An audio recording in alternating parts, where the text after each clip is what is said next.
Tonight, the Pirates begin a 10-game Western swing here in Denver, Colorado. We're at Coors Field. It is game one of a 3-game series between the Pirates and the Colorado Rockies. Take a look at the National League Central Division standings. The Cardinals losing to the Cubs earlier today, so now the Pirates stand alone in second place, 3 games behind the Milwaukee Brewers. Hi again, everybody, with Bob Walk. I'm Tim Neverett. Robbie Ince-Mikowski will join us in just a little bit. A rematch between Brett Anderson and Charlie Morton. And, Bob, the last time Charlie pitched, he did a pretty good job holding the Rockies to just 2 runs. Yeah, he did a fine job, but really pitched well enough to get a win, but ended up getting just that no decision. But I expect Charlie to be at his best again. In this ballpark, this is the kind of a ballpark where you really need that sinker baller, to get the ground balls, to get the double plays, as you see there. And that's his forte. I mean, that's his strength. So I think that having Charlie for this opening game of this series is an absolutely perfect way to get things rolling. And for the Rockies, some big bats out of the lineup. Our Allegheny Health Network injury update. Troy Tulowitzki was injured in Pittsburgh. He's on the 15-day DL. Justin Morneau's had some neck issues. He's been placed on the DL. And Michael Kadire has been out for a while with a shoulder injury. So no Tulowitzki, Morneau, or Kadire for the Rockies tonight. But still a rather potent lineup here in the thin air of the Mile High City. And the Pirates last time swept the Rockies in Pittsburgh. The Battling Bucks came back 3 straight nights. Are there more comebacks in store versus Colorado? Stand by and find out. Our lineups and first pitch coming up from the Mile High City.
Pirates trailing all 3 of those games against the Rockies last weekend. Came back and won all three, sweeping them. This time the venue has changed to Coors Field in Denver, where we get you set for game one of this 3-game series between the Pirates and the Rockies. The bullpen was the big difference. And, Bob, you look at the numbers of the Pirates bullpen, that 0.00 ERA, a big difference. Well, it certainly was a very exciting way to win those 3 games with the comeback wins, but hopefully we can do a little bit better against the starting pitching.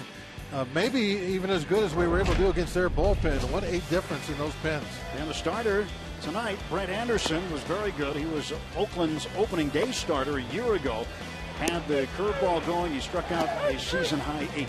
Yeah, we really didn't do a whole lot with some of those pitches in the heart of the strike zone. I'm looking forward to getting another shot at him this evening. I think that curveball, when it's left over the plate for a strike, we'll have better luck with it this time. We've already seen it. So we're in the Mile High City waiting for the first pitch of this ball game. Let's send you back to Pittsburgh. Paul Alexander is standing by with his studio game break.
Nestled up into the Rocky Mountains. And here at Coors Field, a little bit of a rain shower passed through, but an on-time start expected. Toyota starting lineup for the Pirates. Gregory Polanco will lead off, and Josh Harrison, Andrew McCutchen in the 3 spot. 10 extra base hits and 10 runs batted in 17 career games here at Coors Field. Gabby Sanchez will back cleanup. Neil Walker 5th. And Martin Mercer and Brent Morrell makes his first start with the Pirates. Charlie Morton will bat 9th and do the pitching. The Pirates tonight facing left-hander Brett Anderson for the second time. There you see Anderson's numbers on the season. Spent most of the season on the disabled. It's just a couple of starts since coming off. This is just his third. He's been giving up quite a few hits when he's been out there this year. I'm hoping we can do a better job of that in this game. I thought that last game he left a lot of balls, a lot of breaking balls up in the strike zone or out over the plate that were hittable, and we just didn't do a very good job with it. He relied on his breaking ball quite a bit in the last start. Struck out the last 3 men he faced before being lifted after 110 pitches. So Gregory Polanco standing in to start this ball game. Anderson's first pitch is swung on, foul back, and we are underway in Denver. Had 8 total strikeouts in the ball game. Season high for him. 253 the average for Polanco. Yesterday the Pirates had a day off. The annual Pirates Charities Golf Outing at Fox Chapel. Another great success yesterday. Then the Bucks flew out here to Denver. And starting this West Coast swing, this Western swing. And Clint Hurdle, former Rockies manager, always likes this trip. He and his family get to renew a lot of friendships when they are here. Polanco bouncer to second base. LeMahieu is there, and there's one out. DJ LeMahieu with the infield assist, and there's one gone for the Pirates in the first inning. Defensively for the Rockies, brought to you by Volvo. In the outfield, left to right, Corey Dickerson, Charlie Blackmon, Carlos Gonzalez. Nolan Arenado's at third base. Josh Rutledge will be at short for a little while. LeMahieu and Ben Paulson called up from AAA at first base. Willeen Rosario doing the catching, and Carlos Gonzalez, big bat in the outfield. He's been battling, coming back from an injury, starting to get his swing back. He did have a game a week ago tonight where he struck out a career high 5 times against the Pirates. Josh Harrison, swing and a miss there. That was a pretty good location on that curveball. Got it down on the shoe tops. 1 ball and 1 strike. When he leaves that pitch up, that's when we need to do something about it. Gets it up above the knees in that strike zone. Anderson finally works quickly, and a ground ball to second base. 2 down. So 2 ground balls to LeMahieu. This will bring up Andrew McCutchen to face Anderson. Anderson without a win, 0-3, but during his career, he's got 37 starts. Prior to this one, he's 24-6.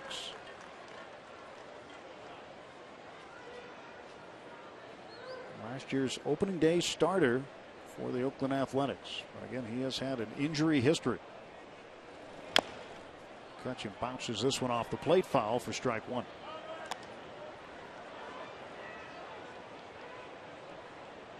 Warm day here in Denver, a little breezy. A little shower before the game, cooled it off just a little bit. Cool it off just ahead Not of the bad game. at all now. Pitch to McCutchen. That's fouled back. The rain came down, fans headed for cover, but the grounds crew continued to water the field. They knew it was just going to pass. So they just stood in there. Yeah, they stopped for a moment, got on the cell phone, and then decided to keep on watering. I think they called John Weiner to see what the weather is going to be. Yeah, that's who you have to call. That's protocol. Call Rock and check the weather. He'll give it to you. He must watch the Weather Channel all day. That and sleep. 1-2, pop back and into the seats. Rosario ran out of room and it just climbed the backstop.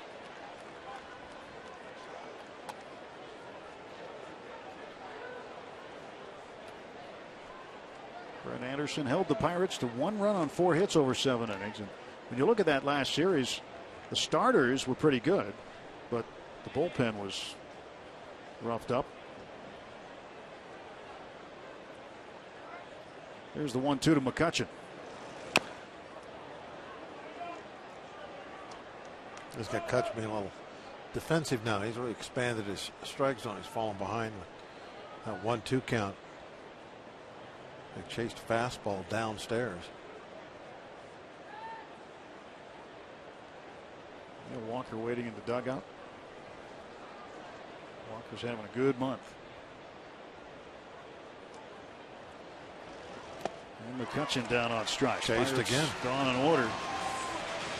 1, 2, 3 go the Buccos. Rockies come to the plate in the bottom of the first.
score. Bottom of the first inning.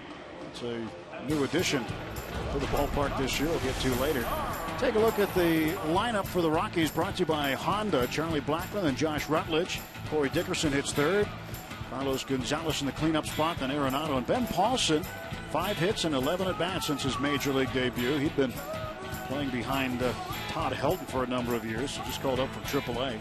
William Rosario, DJ LeMahieu, and then Brett Anderson will bat last against right-hander Charlie Morton.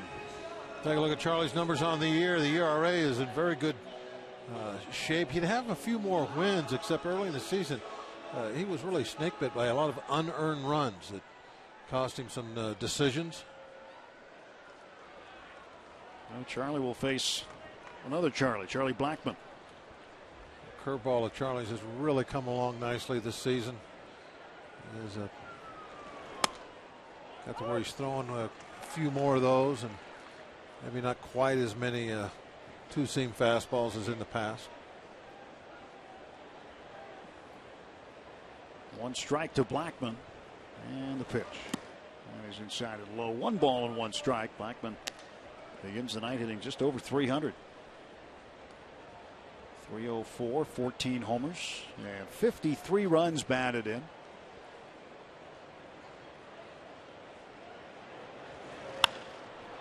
In the air to right field. That's playable for Polanco.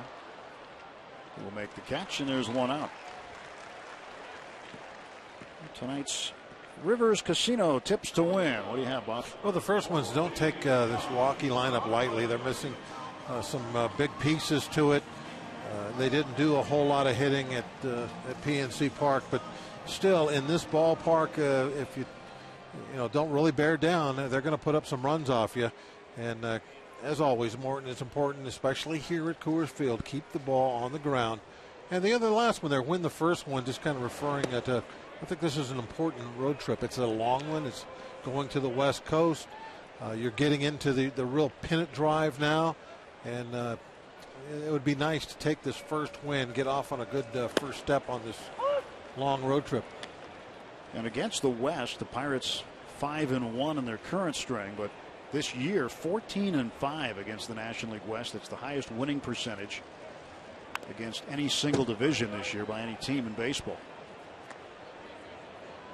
So hopefully they can keep that up. They have won a series against each of the teams they'll be playing with a sweep over the Rockies. Always seem to play real well in Phoenix over the last few years, and that's where 4 of our games are going to be. 1-2, and Rutledge down on strikes, and they're 2 away for Colorado. Against Arizona, I guess I should say.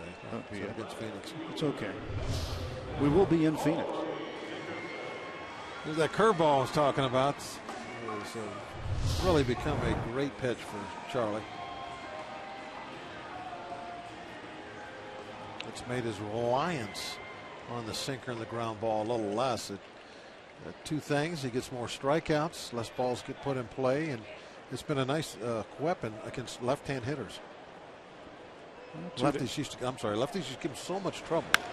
Corey Dickerson, ground ball to Mercer. Goes to first and gets him.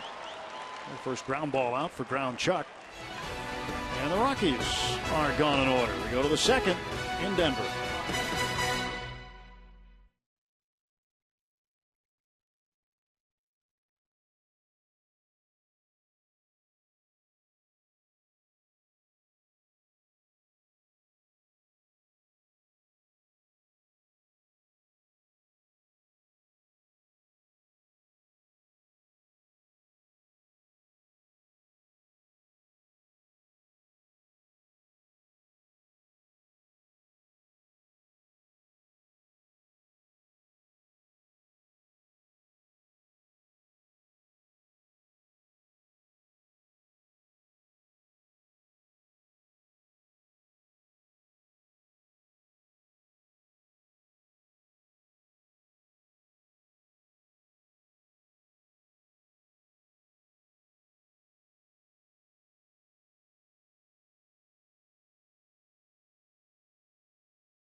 Baseball on Root Sports is brought to you by Toyota.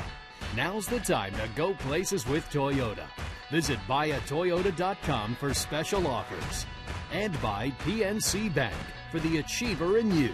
Let's go Bucks! Gabby Sanchez leading off against Brett Anderson to start the second inning. And a pitch in for a strike to Gabby. Gabby making the start against the lefty. The Pirates have seen a lot of lefties lately, so 4 in a row with 3 straight against Colorado, and then another with the Dodgers. And Gabby hits one to center field right at Charlie Blackmon, and there's 1 out. 1 gone.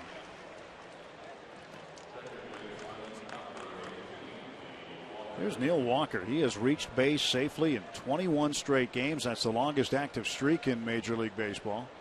Having a great year, and one of the reasons, not all of it by any means, but one of the reasons is that he's really upped his game against left-handed pitching this season. Last year, it really got to be a problem for him. There was talk that he might, not by Neil, but there was some talk that maybe he should give up switch hitting. He put forth an effort to clean things up, and it's worked out great. You saw that 292 hitting right-handed. Yeah, the average is just fine. He's still he's got a little more power from that left side. Drives the ball to the outfield more from the left side. Has a tendency to hit a few more ground balls as a right-handed hitter.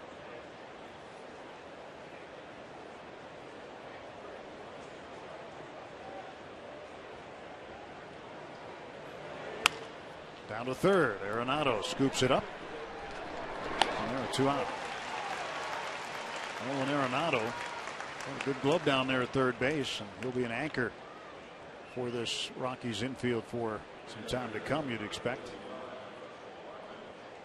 2 men out. First 5 men in a row set down by Brett Anderson. Skipper Walt Weiss, who had been coaching junior varsity football at a nearby high school before being named manager of the Rockies. Quinn Hurdle telling the story again today to the Colorado press about how when he was the manager here, they had basically offered any available coaching job to Walt, and he turned them all down. He wanted to be home with his kids and coach his kids, and then when the time was right, the manager's job came open, the Rockies hired him. He was around as a part-time coach for home games.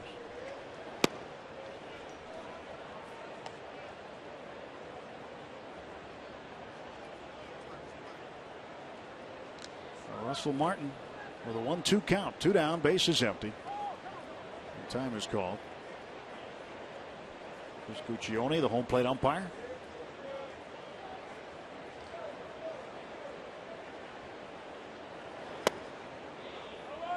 Two and 2 to Russ. Tom Hallion, the crew chief, he's at second. Which means we'll see Tom behind the plate on Sunday.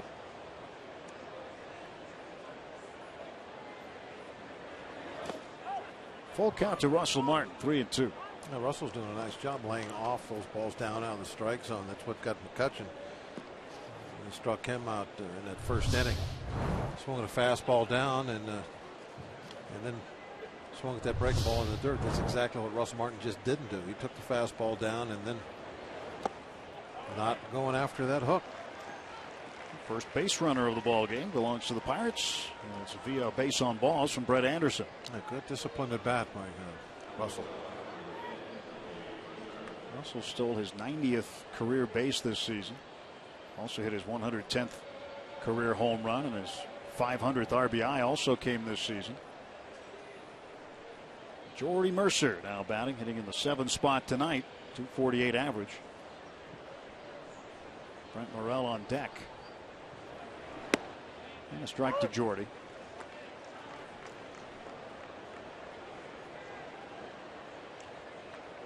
Runner on, 2 outs for Mercer.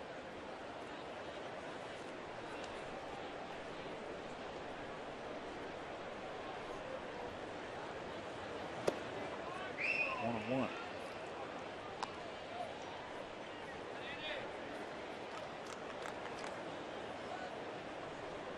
Mercer's gone hitless in his last 9 at-bats.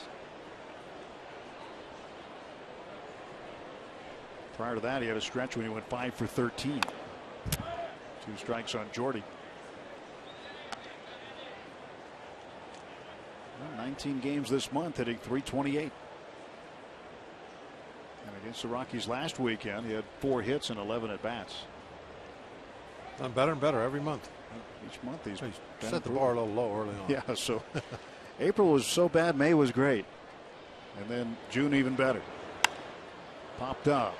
Shallow right center. Coming on to get it is Gonzalez. And the Pirates are done in the 2nd inning. They leave a man after an inning and a half, still scoreless.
For baseball between the Pirates and the Rockies, I'm Robbie and Smikowski. Charlie Morton been on a pretty good run lately for the Buccos on the mound, but the one thing that has plagued him has been the long ball. And I asked his pitching coach Ray Searage why that's happening. Well, the decision making has got to be better on his part, and there's been situations where the pitch that he's thrown plays right into the hitter at that point in time. So what we have to do is try to stay away from that strength at that point in time. Go for the kill, but possibly execute a lot better. Now, I'm not eating my words anymore, Tim and Bob. So very honest stuff there from Ray Searage with regard to Charlie Morton and maybe being on the same page with the catchers and maybe just putting the right pitches in there at the right time. Right, Bob? I mean, that's what it is a lot of time. I know that the last home run he gave up was, kind of the wrong pitch at the wrong time for sure.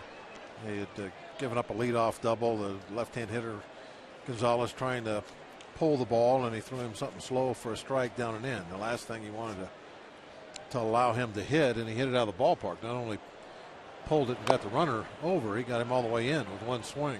So a lot of times it is trying to look and see, and by the scoreboard what the situation is, what that hitter's trying to do, and you got to throw something that is going to at least make an attempt to prevent that. And in that particular instance, that was not the case. Slow down and in is not going to make him hit it the other way. Inside corner for a strike. 2 balls and 2 strikes to Gonzalez. Teams are going to continue to shift and leave half the field open until hitters take their base hit. And Gonzalez fouls this one off the mask of Russell Martin.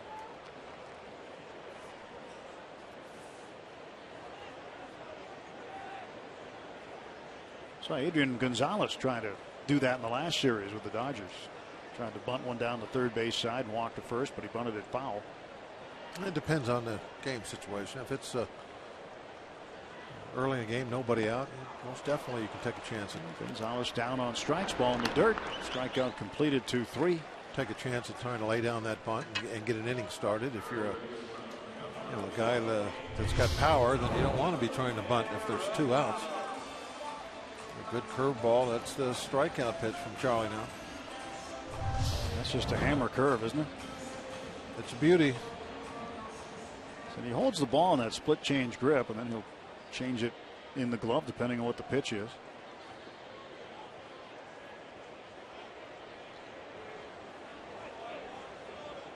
Nolan Arenado, the third baseman, takes ball 1.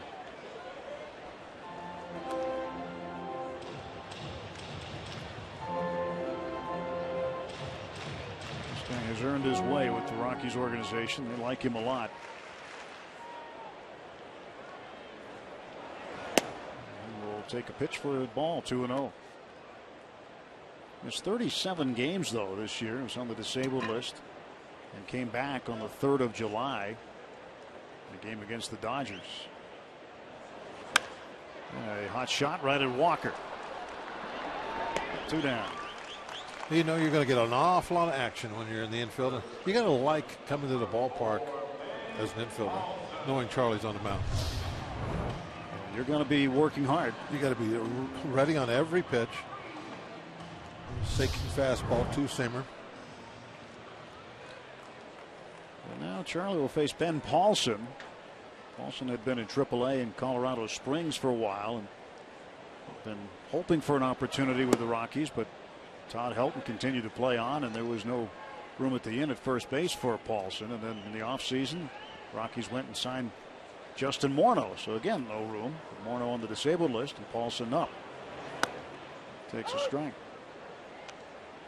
Paulson's dad, Tom Reginas, is the head baseball coach at Winthrop in his 3rd season there. Actually, when Paulson was at Clemson, his dad was the hitting coach there.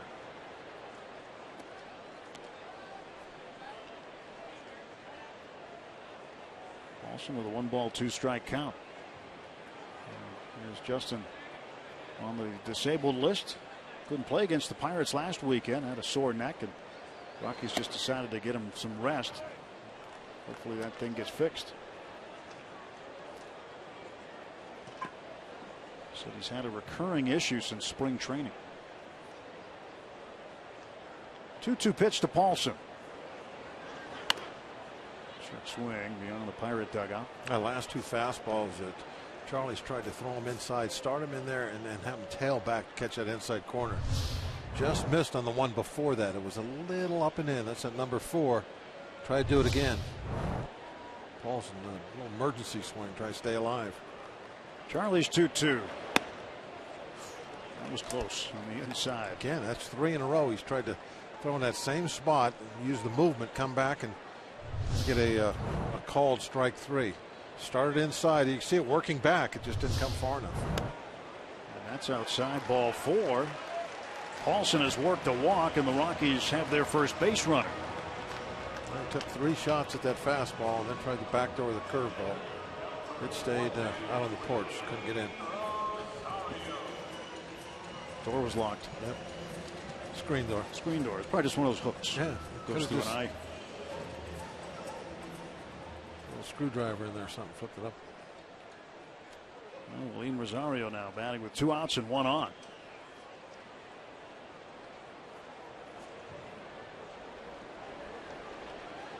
Rockies catcher hitting .238, hits a high bouncer to Morel, had to fight off the lights. He throws on to first, and the inning is over. First time in the last 9 games neither team has had a hit for the first 2 innings here.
Brent Morel is getting set to lead things off here for the Buccos in the third inning. And he grew up in Bakersfield, California, so it would make total sense that he's a Steelers fan, right? Well, he is.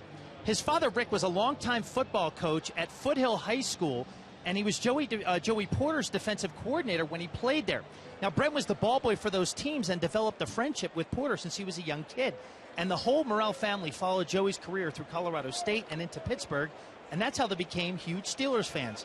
Brent told me it's a really cool feeling playing baseball games just a few hundred yards from where Joey became a star linebacker in the NFL, and he actually sent out a tweet saying just 43 days left. 43 days left until the first Steeler game. So Brent Morel fired up about playing with the Pirates, but also about being so close to his favorite team as a kid.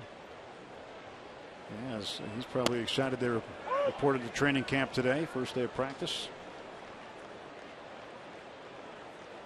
1 for 2 with the Buccos this year.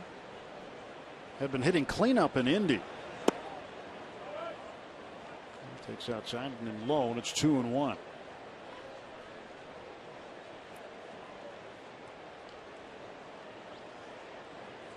And the pitch. Bouncer to third. Arenado on the short hop. Throws him out. One gone.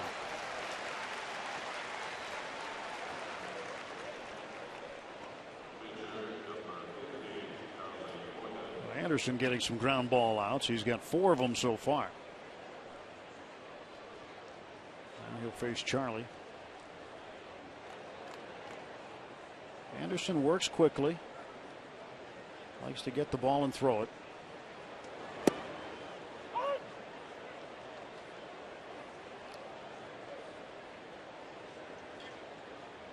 Strike 1 to Morton. Here's the 0-1 pitch. Now it's 0-2. I think Anderson's throwing the ball just a little bit harder than he did at our park.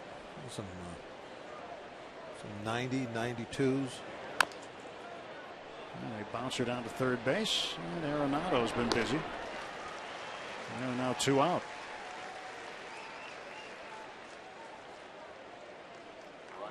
So, Pirates fans, it's that time again. We want to see how you root for the Bucs. Be our AT&T fan photo of the day. Show us the most unique ways you raise the Jolly Roger, the fun places you watch the games on Root Sports, or how you display your Pirate pride.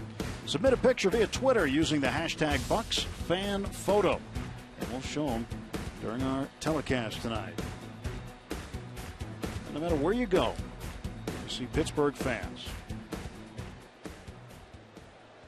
Even Bakersfield. Even Bakersfield. Gregory Polanco's 0 for 1. Shows bunt takes a strike.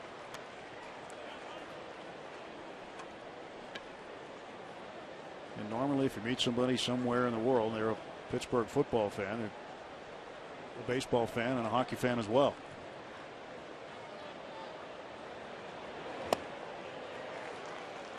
You ever wait for somebody to get off an airplane and it's coming from Pittsburgh, and you're there early and there's planes coming from other places, and then when the Pittsburgh plane arrives, you notice half the people are wearing black and gold. It's Pittsburgh folks. They travel with their colors, for sure. I mean, it's always amazing. Every time in spring training, you go over to the airport in Tampa. The flights coming in from Philadelphia or wherever, you don't see any colors. The flight coming in from Pittsburgh, everybody's got black and gold on. Blackman puts it away, and the Pirates gone in order in the third. 2.5 gone by. No score.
Ball on Root Sports is brought to you by the Chevy Equinox and your Western PA Chevy dealers. And by Day Automotive. We're going to make your day. Let's go Bucks! No score. Not much of anything so far through the first 2.5 innings. And pitch to LeMahieu, the second baseman. Ball 1. Sterling Marte on the trip. He is on the 7-day disabled list after being. Well, this one's down to the right field corner. That's going to be a fair ball and bounce off the wall. Polanco's going to have to chase it. LeMahieu will head to third. And DJ LeMahieu is in with a triple.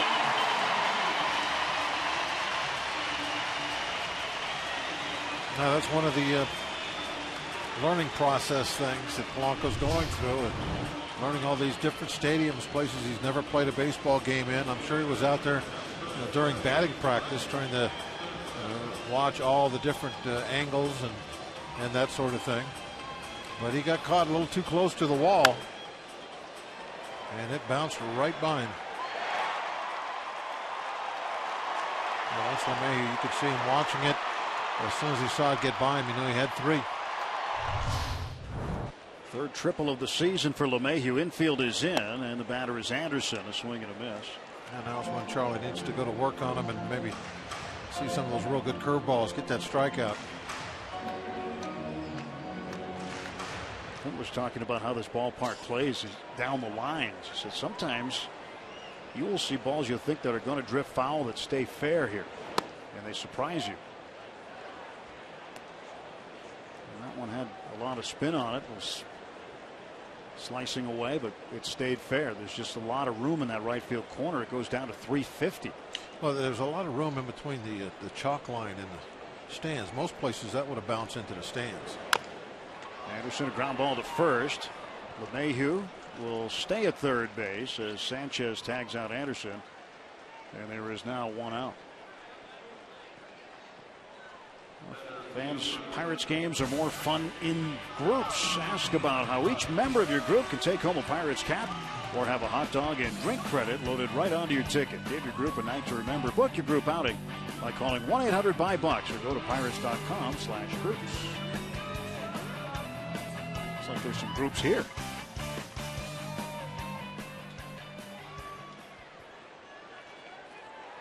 Back to the top of the order for Colorado, Charlie Blackmon.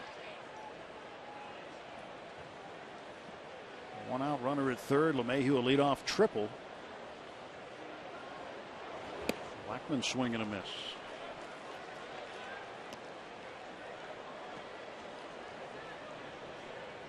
Blackmon 0 for 1. He fly to Polanco in right field in the first inning.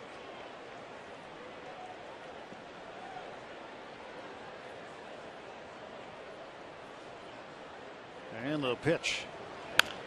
Ground ball wide of first base for strike 2. He's got ahead of him now with a couple of sinkers. He needs to try for that strikeout, just like I said when Anderson, the pitcher, was up there. Well, now you have a regular hitter, a 300 hitter, but still he's deep in the count, 0-2. You got to make a good pitch, a couple of them. Try to get him to chase something down out of the strike zone, something he can't really hit, which is probably going to mean that curveball, but don't throw it for a strike. Just wants him to bounce it.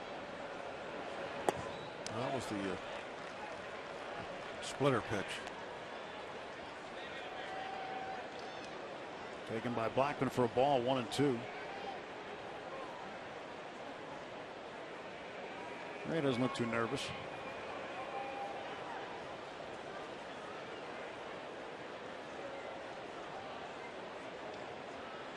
Okay, fastball in. Perfect. Absolutely what he wanted to do with that pitch. Snatches it back. He didn't get a call, but he put it right where he wanted to. Wants the ball to feed back to the inside corner and get a called strike 3. It was almost there. 2-2 to Blackmon with LeMahieu at third base and the Pirate infield in. Yanked foul. Blackmon was a reserve outfielder for the National League in the All-Star game in Minnesota. Played center field. Went 0 for 2 at the plate during the All-Star game. We'll look at Coors Field. 347 down the left field line, and it's even deeper in right. 350, and then you got to hit it up over a scoreboard. Got him. Terrific pitch by Charlie Morton. And there are now 2 out. He certainly made the pitches that he had to. And once he got ahead, then he went to work on him. Nice. Tries to bring it in over the outside part of the plate. Beautifully done. So now he's got to get Josh Rutledge.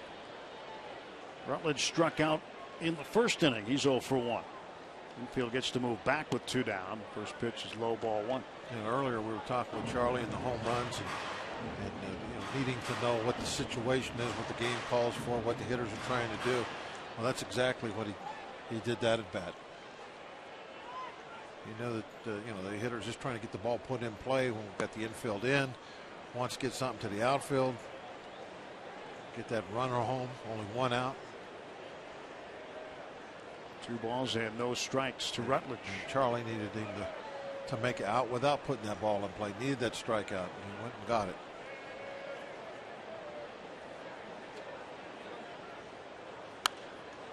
Two and 1.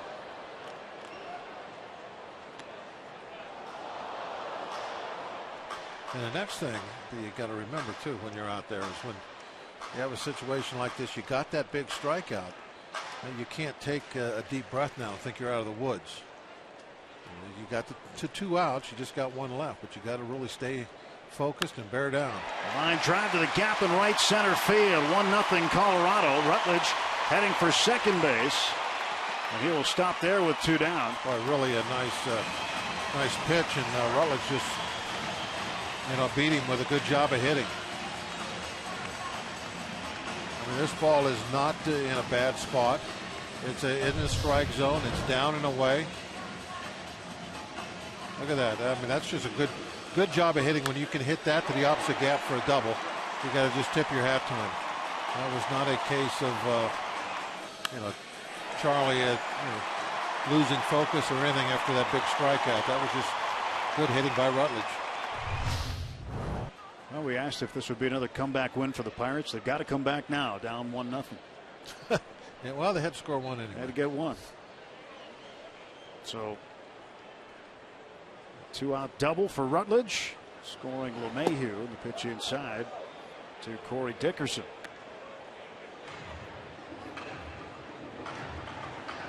Situation a couple of games ago against Washington with Dickerson at the plate and Rutledge at second base. Rutledge hit one off the center field wall. Dickerson hit one off the center field wall, and Rutledge didn't score. Stopped at third. Thought the ball was going to be caught, but the center fielder for the Nationals was nowhere to be found. How many outs were there? I believe there's less than 2. No, there was. I'm not Depends, sure. I'm not how sure. many outs on, depending if that's a good play or not. Right. If there's nobody out, then he did what he was supposed to do. If there was 1 out, then that was very foolish. Yeah. But at this ballpark too, 415 to center. Long way away. Cost him a run. They've left a lot of base runners on with scoring men in scoring position. Fly ball left field. Harrison drifting, still drifting. He makes the catch. So 1 run comes in on 2 extra base hits. There's a man left, and after 3 full, the Rockies have gotten on the board. It's 1-0 Colorado.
delve into the team's rich history to see the best of your Buccos. On the next edition, count down the Pirates' most memorable catches, including unbelievable performances from Nyjer Morgan, Bill Verdon, and Brian Giles. See the full list on Inside Pirates Baseball. 10 great Pirates catches. Tomorrow at 7 on Root Sports. That would be a good one. 1-0. Rockies in front, top of the 4th inning. Pirates trying to get something going. Just watching a couple of those catches there, it really makes you want to tune in and check that out. That Giles catch they showed is just still incredible. Here is the pitch to Josh Harrison. He's made a few great catches himself this season. Harrison's 0 for 1. He grounded out to LeMahieu in the 1st inning. Josh in left field tonight. Lots of room to cover in this outfield.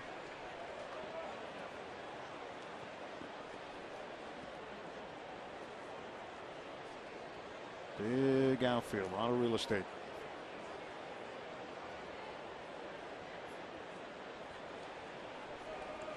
Oh, 2 pitch, pulled foul. That's into the camera wall beyond the Pirates dugout.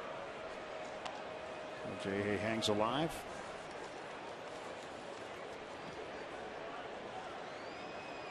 And Dan made a nice play. Thank you, Dan.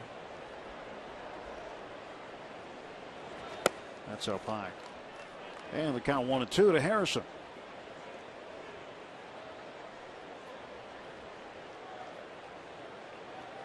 One ball and 2 strikes. Outside, 2-2. The Cubs got a home run from Luis Valbuena late in the ball game. They beat the Cardinals today, 7-6. As Harrison hits this one out of play down the right side.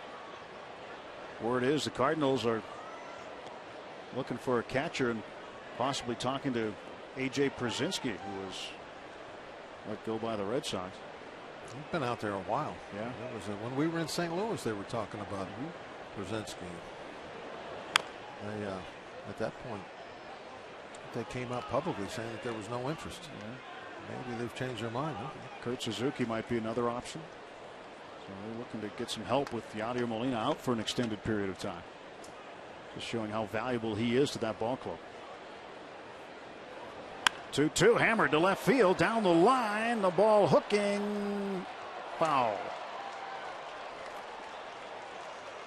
Had the distance, carried well, but just hooked in front of the foul pole. That one didn't stay fair. It did not. Now, Jay thought it definitely had a chance. He didn't stay there and look at it. He took off and started running. Yep. Hooked about, what do you think, about 4 or 5 feet foul? Yeah. Jay Hayes thinking that that's got a chance to stay in. And this one up in the air to right center field. Gonzalez will make the catch. And there's one out for the Pirates in the top half of the 4th.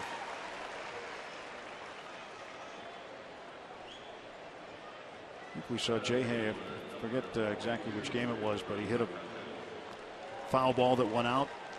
The next pitch, he hit one fair that went out. Up and in. That was at Dodger Stadium. Oh, Dodger Stadium? Yeah, back in late May. Wasn't that an up and in pitch? That wasn't the home run I'm thinking of. Then. Oh, I know which one I'm thinking of. Remember when he was going to sacrifice bunt? That was another thing. And he tried it twice. His pinch hitting, in fact. Pinch hitting. Couldn't get the couldn't sacrifice get it down. And then he hit a up and in fastball out of the ballpark for a home run. Couldn't get the bunt down. I'd take that instead of a sacrifice. Yeah, that'll work. It still moves the runner over. And yourself too. Scores them both. 1-1 pitch to Kutch. 1-2. Boy, Kutch is really not being very selective tonight, is he? He's swung at a lot of pitches already that are borderline at best. Some of them really way out of the strike zone.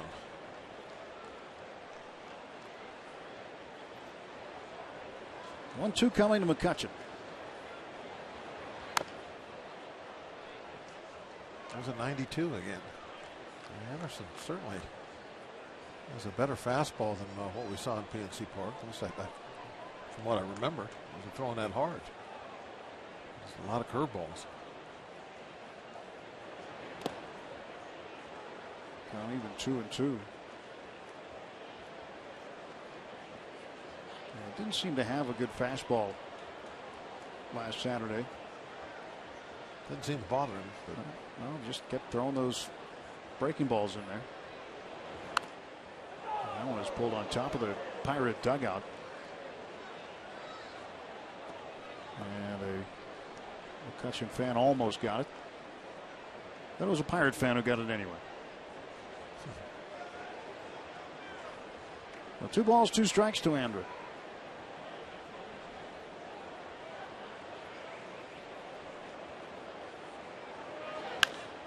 Ground ball wide of third. Andrew is such a natural athlete. I don't know if you saw him swing a golf club yesterday, but he hardly plays golf, if ever. And got to the tee box on a par 3 and hit it directly at the flag. His first swing. He does a little of everything. He's very well-rounded. He can draw. He's musically talented. Plays an instrument. Sitting on the piano. And he can hit. I think hitting is probably his best. I think so. So I enjoy watching him do the most. It doesn't surprise me that he can hit a golf ball long ways. I imagine he can generate a lot of club head speed. So both Josh Harrison and Andrew McCutchen working the pitch count of Brett Anderson a bit. Jay had a 9-pitch at bat. This is the 9th pitch to McCutchen.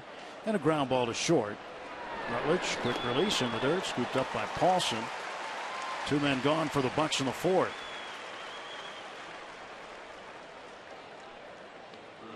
It's kind of what we saw from Anderson, though. He just started getting guys out one after the other. And it wasn't until the Pirates got into the Rockies bullpen that they started doing some damage. The bullpen was certainly the weak spot. All 3 games. And Sanchez looks at a slow pitch for a strike. Like all 3 games, it was a reliever that got a win for us. It was indeed.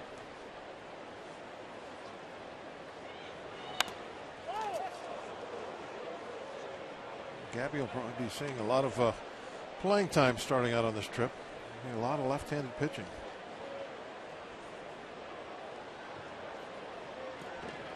Well, that's the rooftop. That's a new addition this year. And the Rockies broadcasters, Drew Goodman with the umbrella over him, George Frazier uncovered. A little rain on him tonight. Just a little. They get hazard pay for that? It'll be snow up that high, isn't it? Have snowpack up there? Might. The chopper to third base, and Arenado easy throw to first. The Pirates gone down in order for the 3rd time in 4 innings.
As you saw a couple moments ago with George Frazier and Drew Goodman calling the game right here from the brand new rooftop, and I'm standing where they used to be. They have now made their way back to their normal spot in the dugout in the booth next to you, Tim and Bob. The rain was kind of giving them a little bit of a hard time, making a mess of their notes, so the crew right now is cleaning everything up. But how about this new area added in the offseason?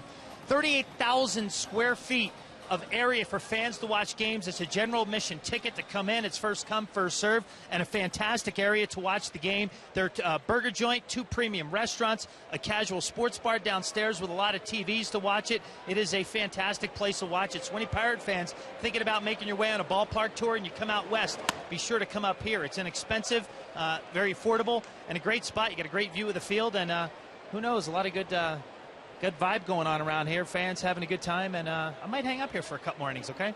Yeah. Look at the view. Man, we might not see Robbie for a while. I think he's going to hang out up there. I think they got a nice pregame happy hour out there, They too. do. They have a happy 2 hours. It opens 3 hours before game time, and they have food and drink specials. How about that? We'll see you later, Robbie. Nice place. Nice seeing you today. Could have got a little more creative with the name, though. Down the left field side. This one's twisting toward the seats. Now, get up into the seats. You know what I mean with the name? I know. How about the Summit, the Timberline, the Continental Divide? You know, it's up at the very top. It's here at the foot of the Rocky Mountains. The rooftop sounds like we're in Queens. It's a long way from the rooftop to the broadcast booth next door to us, so it's a challenge they're dealing with at this point in time. Foul ball caught by Mercer, and Gonzalez is out to start the bottom of the fourth. So Jeff Hewson, former infielder, and does a lot of the games as a color analyst, is up there flying solo until Drew and George get back in there. Coming down from the Summit.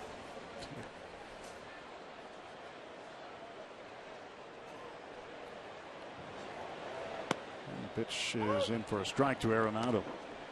You know, there's a misconception that they actually shrunk the capacity of the ballpark to build the rooftop. They did take seats out, but they still sell the same number of seats as standing room. Charlie bobbles it and still manages to retire Arenado. Way to stay with it, Charlie. I don't know if Arenado was running hard on that. I hear some boos. I'm not sure if they're for the umpire or for Arenado. I think the way that Arenado reacted to, he realized perhaps he didn't run as hard as he could. Yep. You know, it wasn't exactly walking. When you hit a tapper back to the mound like that, not too many people are going to run a 4 flat to first. So I think he was going down the line about as fast as you can expect anybody to on a little check swing right back to the mound. Ben Paulson was the first Rockies base runner. He drew a walk his first time up. Takes a strike. Realistically, a 6-month season, the everyday players, they are not going to go down the line like it's they're getting timed at the combine or anything like that. I mean, they hit a little routine ball back to the pitcher. They're just going to firmly, like a kind of a maybe an 80% run down the line, and that, to be honest with you, is fine when you really think about it. They know most of the time if they got a chance for a hit, they smell something. They'll be moving. If it's a double play attempt, something like that.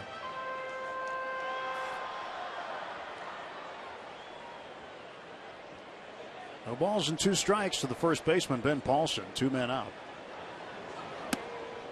Trying to throw one up and in. One ball, 2 strikes. To nail that pitch a lot tonight. That fastball to the left-hand hitters, kind of up on their hands and letting it work back. It just doesn't quite come back for him. It doesn't have that comeback that he normally gets. Doesn't have the comeback. Maybe it's the altitude. And that's what they say, that the ball doesn't move as much up here.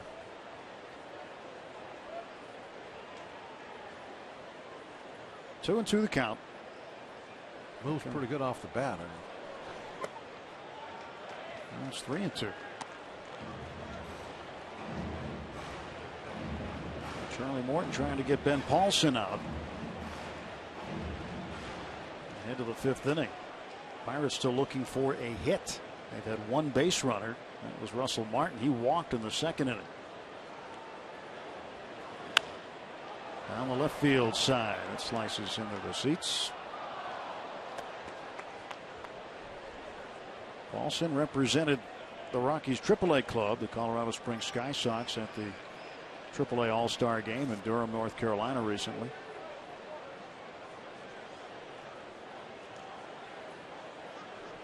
(3-2). And a hit. McCutchen over there to grab it.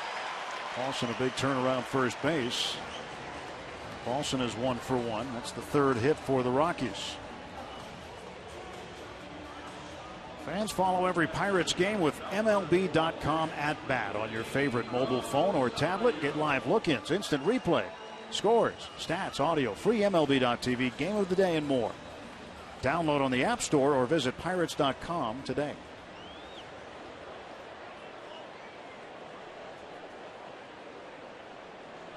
Willian Rosario, the catcher, takes ball one.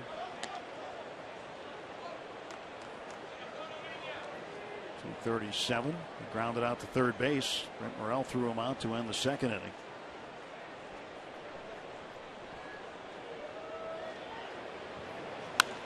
And that's knocked down by Sanchez, but it will not be a play. Base hit for Rosario. And now the Rockies with runners at first and second.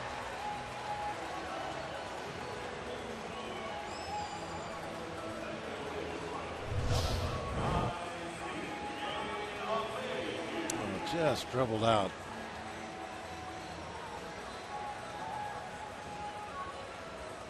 If he hadn't slowed it down quite that much, I might still have been able to have a play, but he's slowed it down so much that it took a long time for Walker to get to the ball.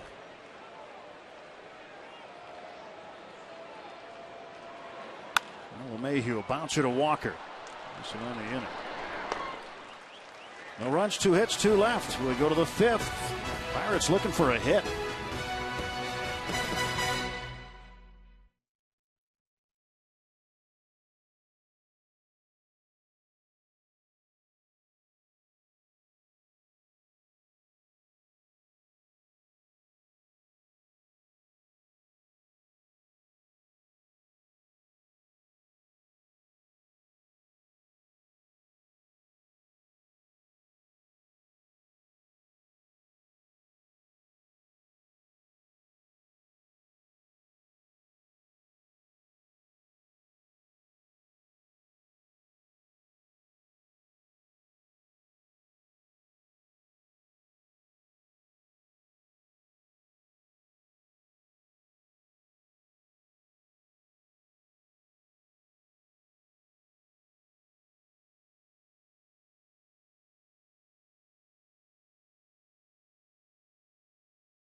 On Root Sports is brought to you by Barrel Automotive. We're driven to be better. And by Levin Mattress, located in all Levin furniture showrooms and freestanding stores. Let's go Bucks!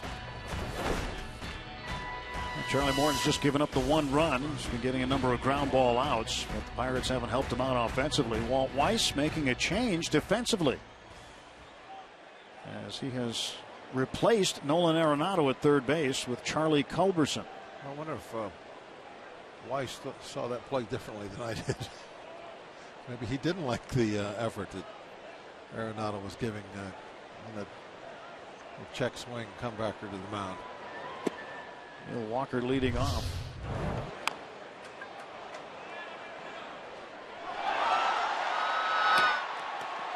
It definitely wasn't going all out. So Walt Weiss apparently sitting him down. Walker base hit to right field. That's the first hit for the Pirates tonight. And Neil Walker has reached base now in 22 consecutive games.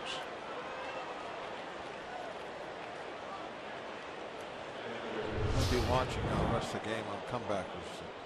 Every runner, I want to see how many of them run all out down to first base. They'll look like Usain Bolt the rest of the night. Yeah.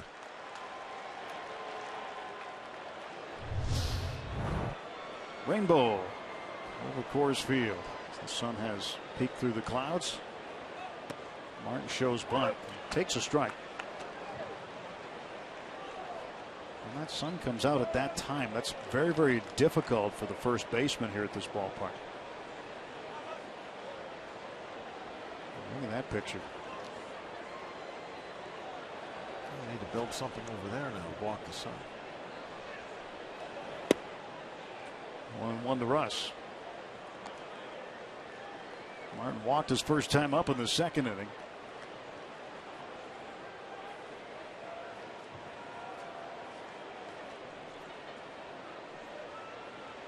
And the pitch to Martin from Brett Anderson. Up high for a ball.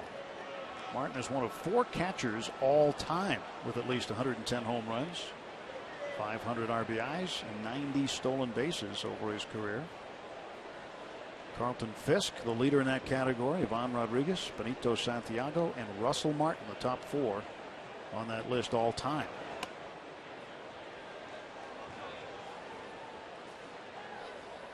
Three and 1. Pirates have the tying run aboard. Neil Walker after his leadoff single. Nolan Arenado's got the sweatshirt on, and he's hurt. Nope, he looks like he's settled in for the night. And Russ draws another walk. And now the tying run moves into scoring position. Walker heads over to second base. Martin down to first.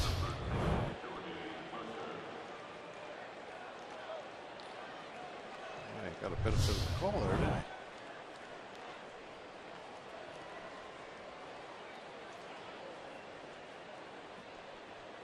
Nobody out. First and second for the Pirates. A little bit going now with Jordy Mercer up next.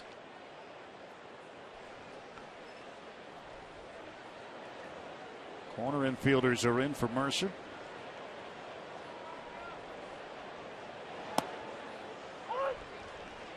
Strike one to Jordy.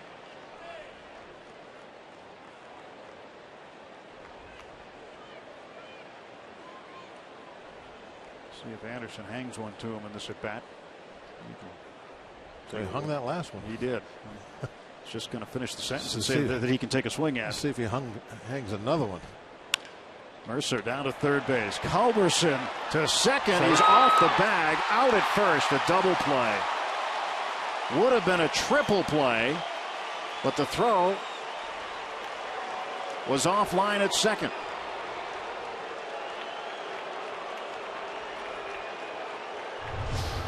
And Walt Weiss is coming out. Yeah, I kind of thought he might venture out there. A good effort, but the throw just a little on the wide side. It certainly looked like the throw takes him off the bag.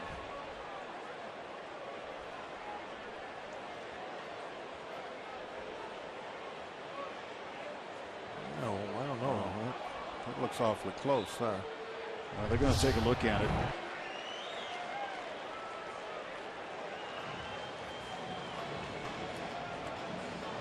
So they're going to look and see if his foot was on the bag. They're not talking about the neighborhood play. The neighborhood play is not reviewable, not challengeable. But they're just going to see flat out his foot was on the bag or not. And if it is, it's a triple play and the inning is over.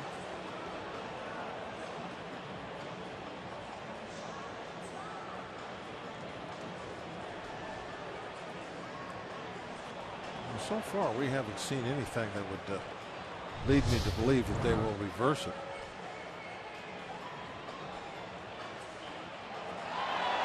This will show right here. This is the view. Ball's in the glove right now. Ooh. Is he touching the base, though? Hard to see if he's actually touching it there, but it looked like his foot was at least behind it. This might tell us something more, maybe not. See how wide the throw is. That's not going to show us anything either. They would need a shot from first base over to second in order to tell for sure. Yeah, I think they're going to probably look at this over and over again for a while. They're going to take their time. I don't think it'll be overturned.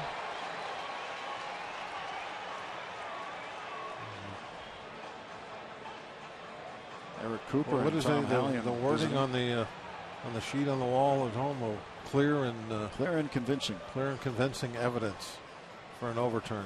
If the word is the play stands, they didn't have enough of an angle or a good enough shot to overturn it. But the Buccos had first and second, nobody out. And the Mercer ground ball down to Culberson.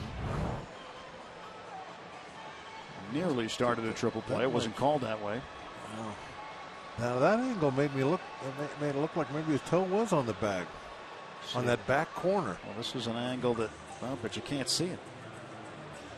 That would be the shot you'd want, or at least from that side, but I don't know. Yeah, this is one of those plays that now, if he would originally called him out and we were the ones challenging, I don't think that would be overturned either. I think this is a play that could go either direction. So I think they'll just allow the play to go as it was called on the field.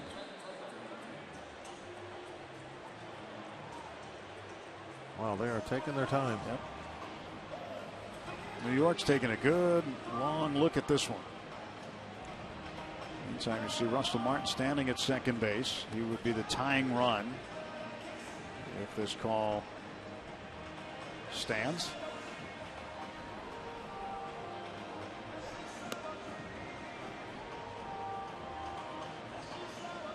Yes, if you want Weiss, it's certainly a call worth challenging.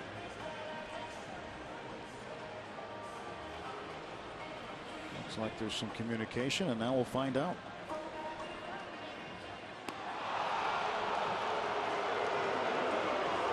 Let it stand.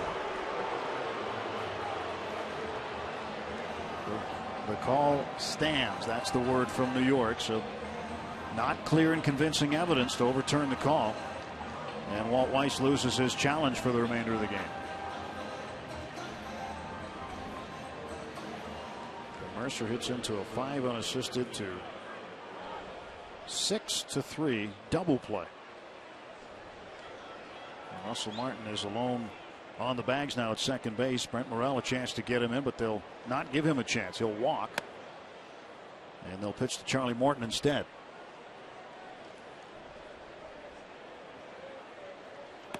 Incidentally, the last triple play against the Pirates have to go back to 1992. September 20th. Mickey Morandini was unassisted against Jeff King. Pirates last turned one in April of 2009 in Cincinnati against the Reds. Well, Morel intentionally walked. And Charlie Morton a chance to help his own cause. Charlie with 2 hits and 33 at bats.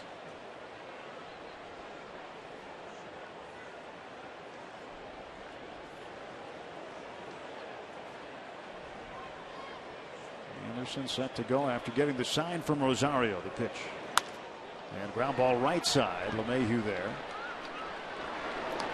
and that is that. Pirates will leave 2. They get 1 hit.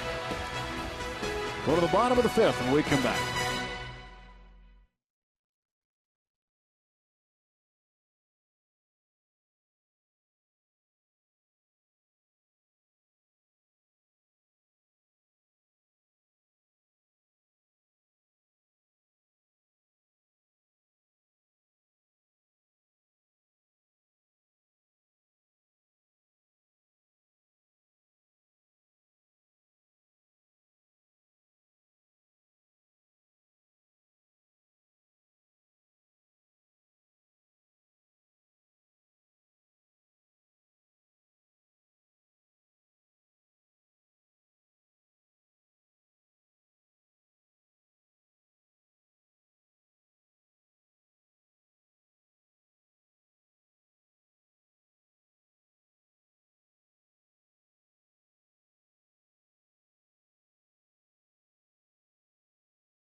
of the Pittsburgh Pirates and may not be reproduced or retransmitted in any form.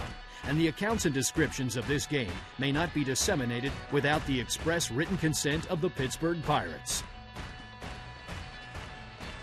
Here's our day automotive. This day in Pirates history, 1972, Danny Murtaugh came out of retirement to manage the National League squad to a 4-3 win in the All-Star game. 5 Pirates were on that team. Steve Blass pitched an inning in relief of Bob Gibson. Willie Stargell started in left field. Annie Sanguine and Al Oliver each came off the bench. Roberto Clemente was voted to start but didn't play due to injury. Joe Morgan drove in the game-winning run in the 10th with a single off Dave McNally. Charlie Morton was hoping for a base hit, couldn't come up with one. He's 0 for 2, and now we start the bottom of the 5th inning with Brett Anderson, the pitcher, leading off against Charlie in a 1-0 Rockies lead. Leadoff triple in the 3rd inning by DJ LeMahieu. He was driven in on a 2-out double by Josh Rutledge. That's the only score of the ballgame. Pirates with 1 hit. Neil Walker talking to Tom Hallion out at second base. And a ground ball right to Walker. So he's going to stop his conversation, make the play, and there's 1 pitch and 1 out. Got to be ready all the time. All the time.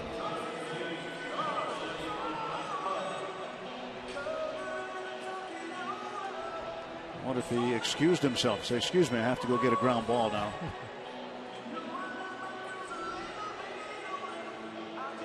Okay. Does pitching at more of a home run friendly park affect a pitcher's pitch selection, Bob?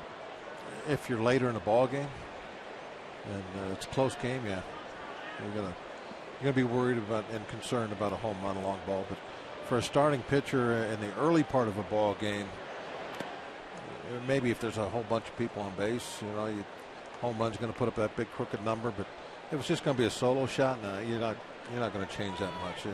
The worst thing you can do is I think start worrying about the long balls, and then you start nitpicking a little bit, and before you know it, you've walked 2 guys, and now somebody hits a home run. It's 3 instead of 1. So, pitch your game.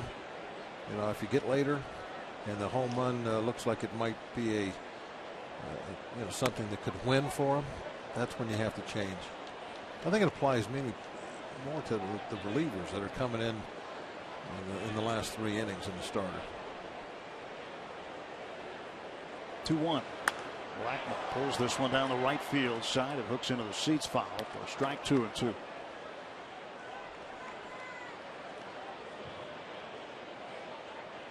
Any park affect the way you pitch at certain times? Just Wrigley. If the wind's blowing in, you can challenge the center part of the strikeout, or excuse me, the strike zone more than somewhere else. But ground ball to second. I never got to pitch here. I pitched at Mile High Stadium, and I don't recall changing anything. I only think I pitched there once. That was pre-humidor also. Of course, when Coors Field opened, it was pre-humidor. And they say it's kind of leveled things out a little bit. But the only thing I really remember about Mile High was the horse at the end zone. Yeah, that would have been out in right field. Yeah, that big white horse, the big Bronco.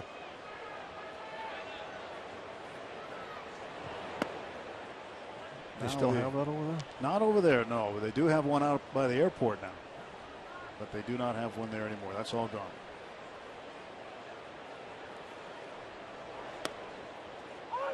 They used to have McNichols Arena right next to it, and both McNichols Arena and Mile High Stadium are gone.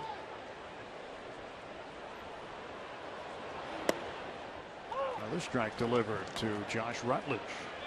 Rutledge with the lone RBI in the game. 3rd inning double. 8 groundouts. So he's been able to do. Yep, using some gravity here. Up in the air to left field. Come on, gravity. And looking up into the raindrops. Bring that one down quick. Gravity brought it into the glove of Josh Harrison. Still 1-0. We're heading to the 6th in Denver.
See what National League All-Star pitchers are saying about facing Andrew McCutchen at the plate.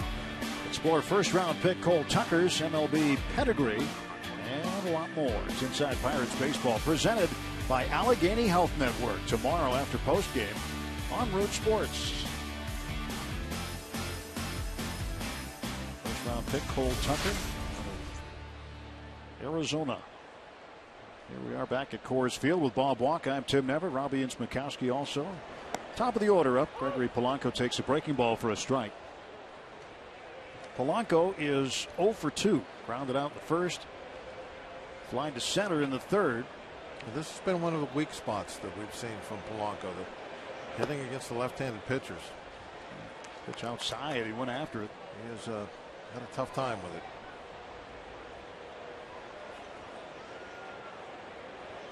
Nothing and 2 the count. Rosario had set up outside. They were hoping they could get Polanco to chase. So a waste pitch, 1-2.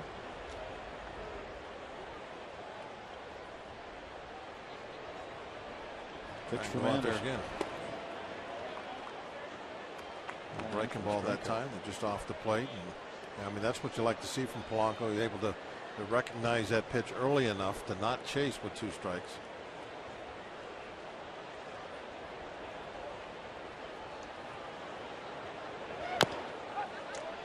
Piece of that one.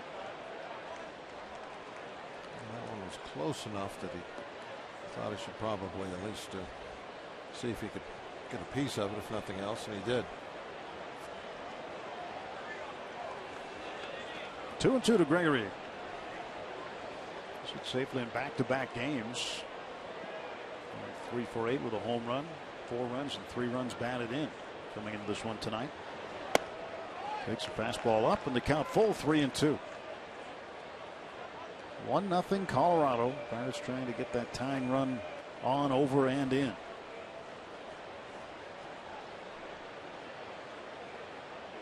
Chance to pick up a little ground tonight as St. Louis lost earlier today.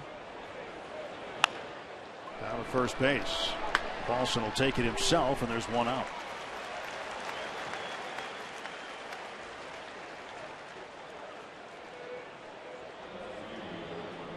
Oh for 3 for Gregory. He's not getting very many hits off Anderson. Just 1 so far. That's really something that he's been doing quite a bit since he's been back.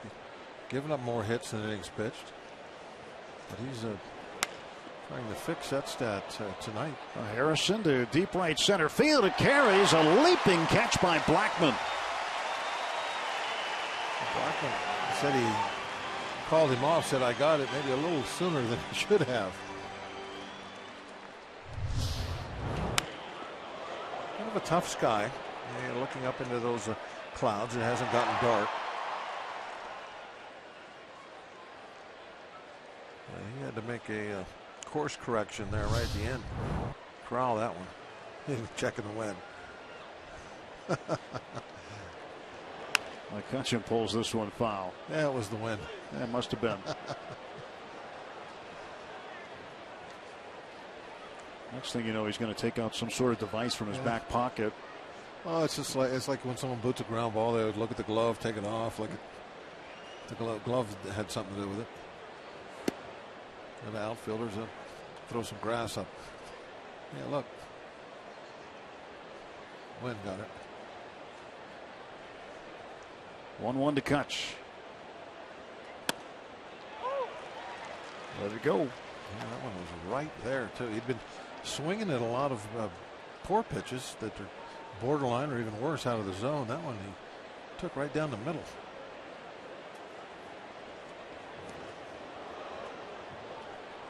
Two balls, 2 strikes. That one in the dirt.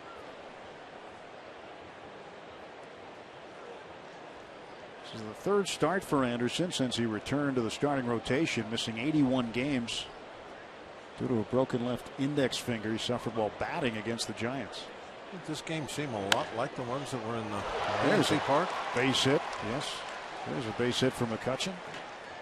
Yeah, I really expected a little different type of baseball in this series than what we had in Pittsburgh.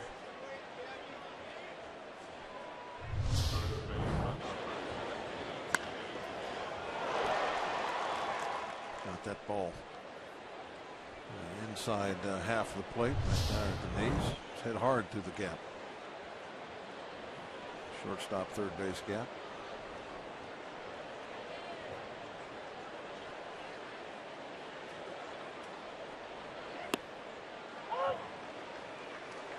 Breaking ball in for a strike. Gabby tonight hitting in the cleanup spot. He's 0 for 2, flying to center field in the second inning and then grounded out to third in the fourth. McCutchen at first base, and Gabby hits one to left field. On the run is Dickerson. And Corey Dickerson with a leaping catch. Still 1-0 Colorado.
Great images from the Allegheny Health Network Super Bowl from Coors Field in Denver with Bob Walker. I'm Tim Neverett. 1-0.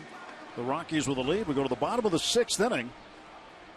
Corey Dickerson, the man who made the last out defensively. A leaping catch down the left field line. Will face Charlie Morton. Jeff Locke against Tyler Matzik. That's the matchup tomorrow.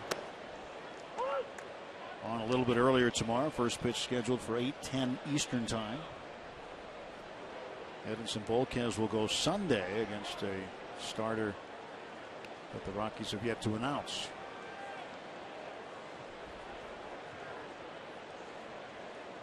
Oh, 1 pitch. 1 ball and 1 strike.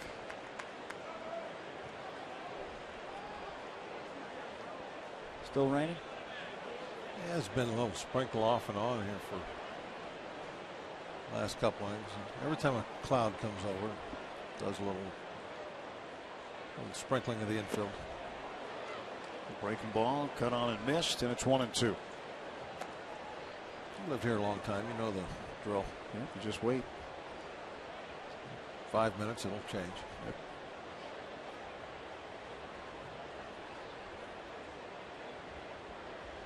Summertime, afternoon showers, thunderstorms, and a lot of other places you'd say, oh boy, see if it's going to ruin my plans, but it just doesn't.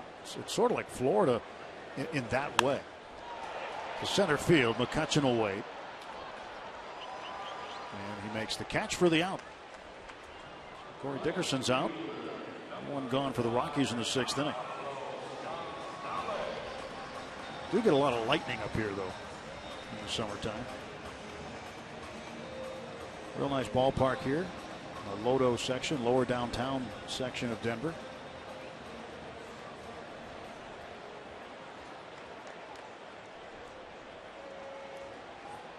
A lot of purple.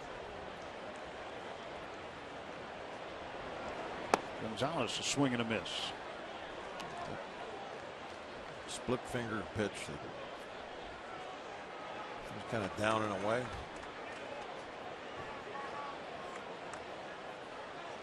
I think there's been a couple of those, perhaps today, go the other direction and kind of fool us on what they've been. There's 2 in a row. That's the pitch. Unless he's throwing a slider again. He starts again, as we pointed out earlier, with that split grip. That's 3 in a row. And when you see Russell put down a 3, that's that split pitch, the fork ball, change up, whatever you want to call it. That one right there.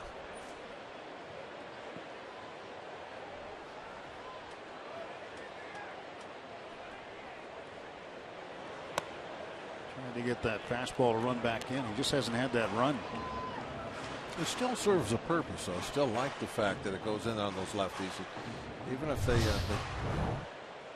take it, gives them a different look. And you don't know it. Inning or so later, you might start hitting that inside corner with it. And they're used to taking it, and then maybe you start getting some of those strike 3 calls on that pitch.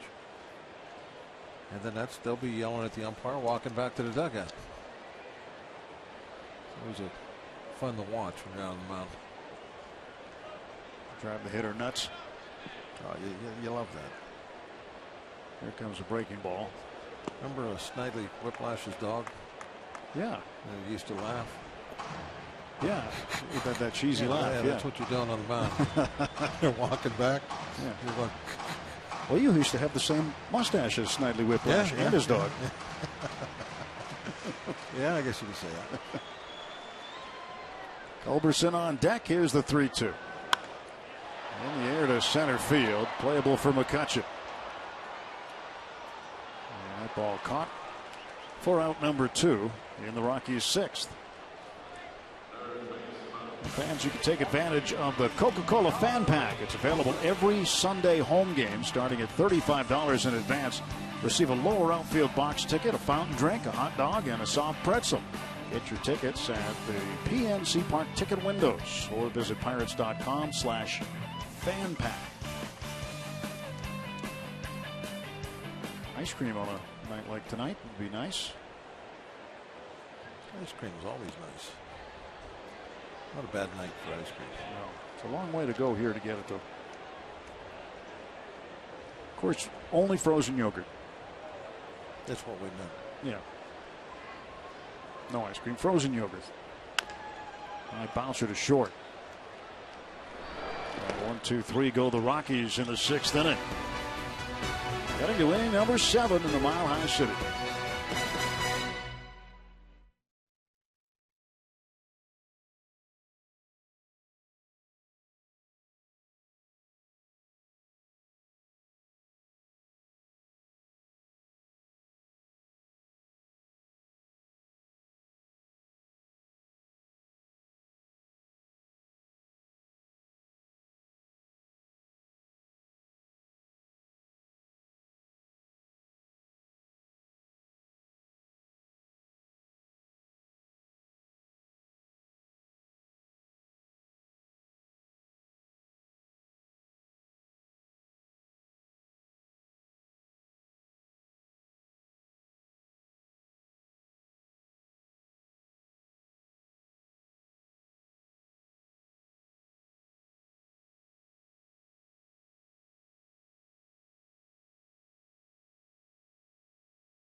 1-0 Rockies, top of the 7th inning. Off the bat from the MLB Fan Cave takes the love of the game to the next level, going behind the scenes with the biggest stars in baseball and pop culture. Tuesday nights at 11 p.m. Eastern Time on MTV2. Beautiful. Walker fouls this one back. You can look at that view from up there. You can understand why it's such a popular area now here at Coors Field. And years ago, before this ballpark was built, this was nothing but warehouses, and it was an area where people didn't want to go. And there's a total urban renewal in this part of the city, and it continues to be done. Yeah, right outside. Still building. That's only about 200-300 yards away.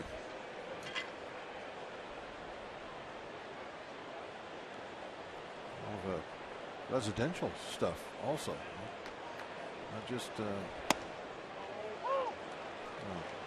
businesses. A number of the players for the Rockies will live in this area of town. They walk to work or drive a very short distance, but a number of them, I should say, would live in the downtown area. I only did that once. When I was with the Phillies. I lived right by the ballpark. They were able to walk to work, and there's certainly something to be said for that.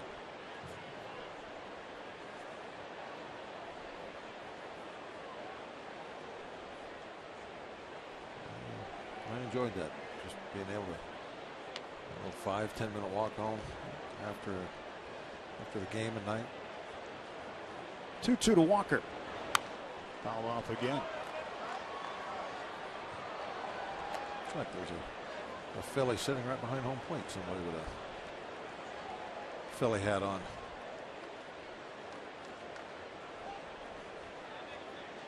There's the gentleman. Doesn't realize that the sun has already set. The count is full to Walker. He's not watching the game. I don't know what he's looking at. He's looking at he's looking at that. There you go.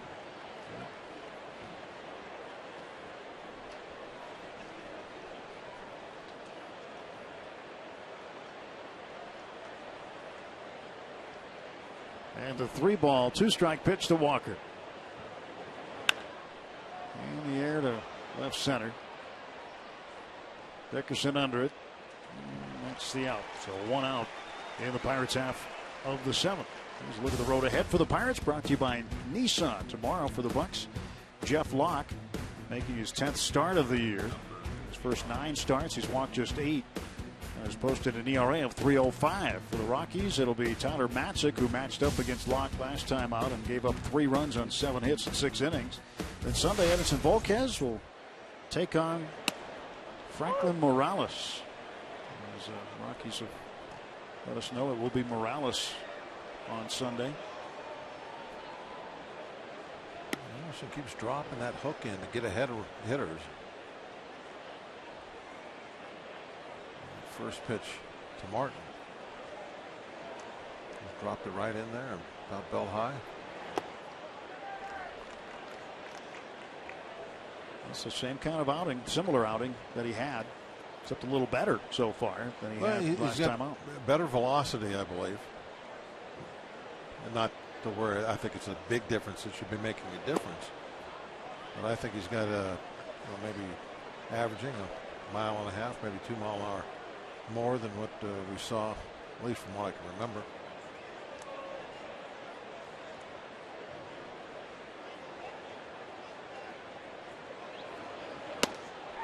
And Russell Martin has walked 3 times tonight. Anderson with 102 pitches, so he's getting close to where the Rockies would get somebody up. Looks like actually there's now going to be action in the Rockies bullpen. Thank goodness.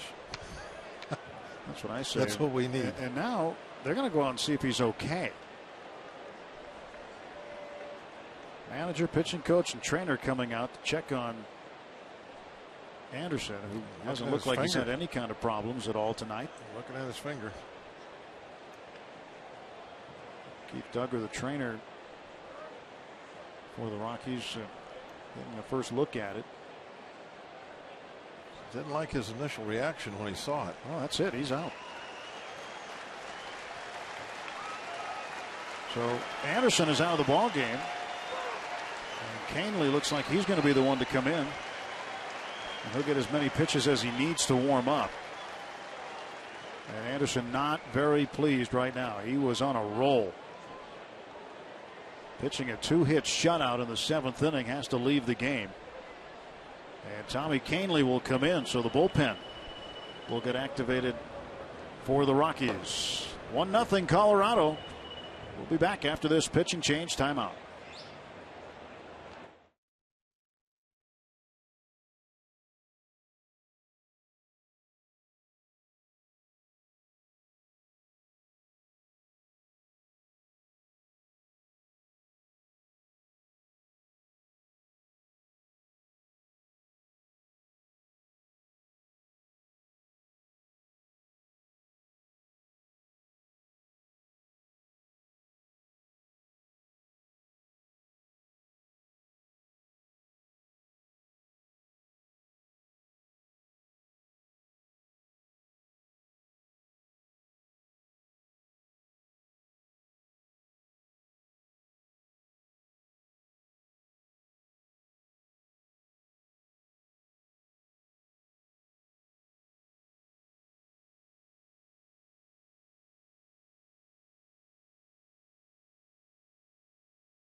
Cincinnati has lost to Washington 4-1. They've now lost 7 straight. So the Pirates half game ahead of the Cardinals. The Brewers 3 up on the Buccos. And a blister on the index finger of the pitching hand of the starting pitcher Brett Anderson. Oh, maybe a nail. But they're looking at the tip of that finger. I don't know. Watch his reaction. That wasn't the last pitch. You know something's happening there. But watch the trainer's reaction when he sees it. Watch his head. See him bob his head like, I mean, very unhappy about it. Immediately thinking, oh, he can't continue. Anderson out of the ball game, 6 1/3 innings, 2 hits, no earned runs. It's a good sign, I believe, that he did stay in the dugout. If there was something, wrong with the finger in that knuckle area, or something to do with when he broke the finger, you would think that they would have him, in the trainer's room immediately. The fact that he stayed out there, and as you pointed out, they were looking at the tip of the finger. Then hopefully it is just a nail lifting up a little bit, or perhaps a blister. And shaking his head. They probably was only going to be out there for 2 more outs anyway, though, because he was already over 100 pitches. Jordy Mercer will be the first to face Tommy Canely.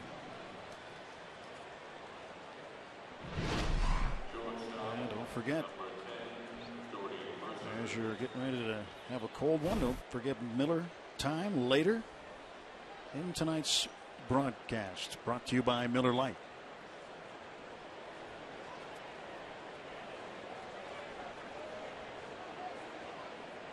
So into the bullpen the Pirates go. 1 on, 1 out. Top of the 7th inning, a 1-0 Colorado lead.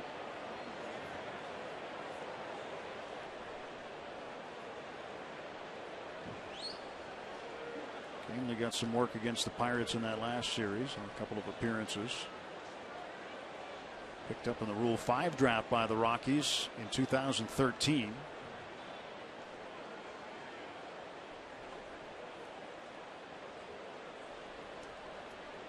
Rosario needs to get on the same page with him early. You know, in the series we saw at PNC Park, the starting staff for the Rockies stepped up. They did a very good job for the first 6 or 7 innings, but then the Rockies bullpen gave it back. Is it Canely the guy that couldn't see the signs? I believe you're right. And then when he started going to the touches, the external, yeah. I think that's probably what that was about. First pitch inside for a ball. Because you already had your little talk on the mound, just pitch before that.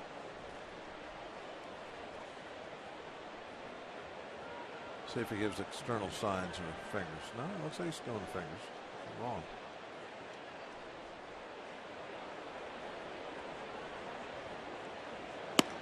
I thought it was Canely that called him out at PNC Park. And then they started doing the external signs, the touches, you know, the mask, the shin guard, that stuff, to call fastball, curveball, slider, all that. Some guys that just have such a hard time seeing fingers that you have to go to that. Canely appeared in 2 of the 3 games last week. Jordy fouls it back 2-1.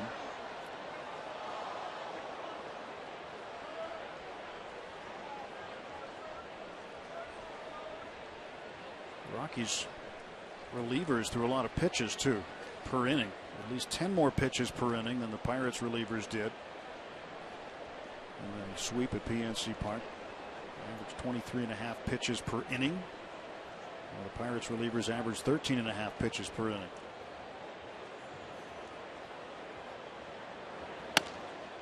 Three and 1 to Mercer.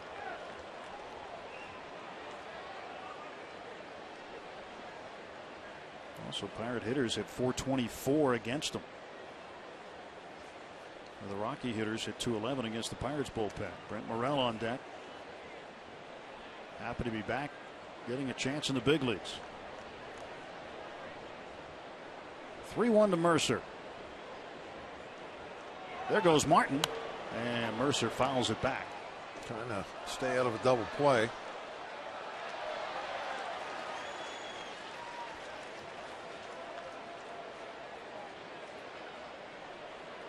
But Martin running on the 3-1 pitch, you think he would go again on a full count.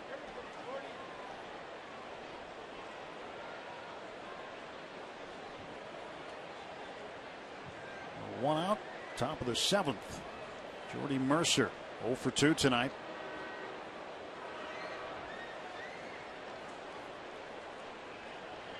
Here is the pitch from Canely. There goes Martin. Jordy lifts this one in the air to left field, playable for Dickerson.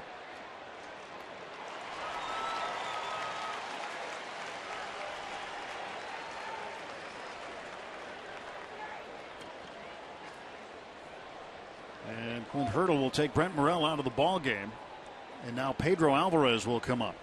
Out there's a right-handed pitcher on the hill. Pedro will get the bat here late in the ball game, with Martin at first base. There's a lefty in the bullpen. It doesn't look like Weiss is going to be moving. He's sitting still in the dugout. Alvarez was late coming out. Clint sent him out very late. And Morel on deck. So Wilson and Frieri warming up. Frieri the right-hander, Wilson the lefty.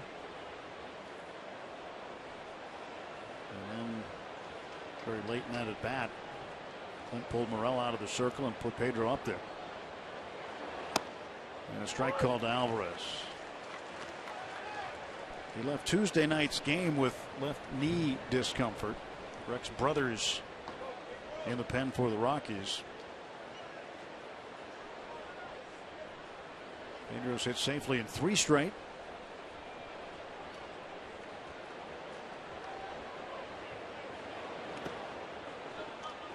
1 ball and 1 strike.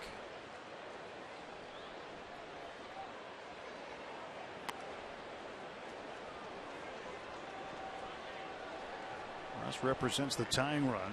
Pedro's 15 home runs, second most among National League third basemen. The leader, Cincinnati's Todd Frazier, with 18.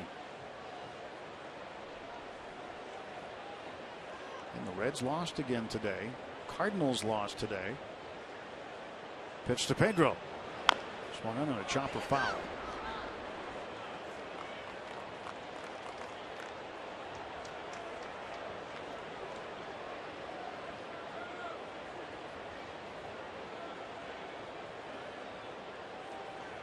One and 2 to Alvarez.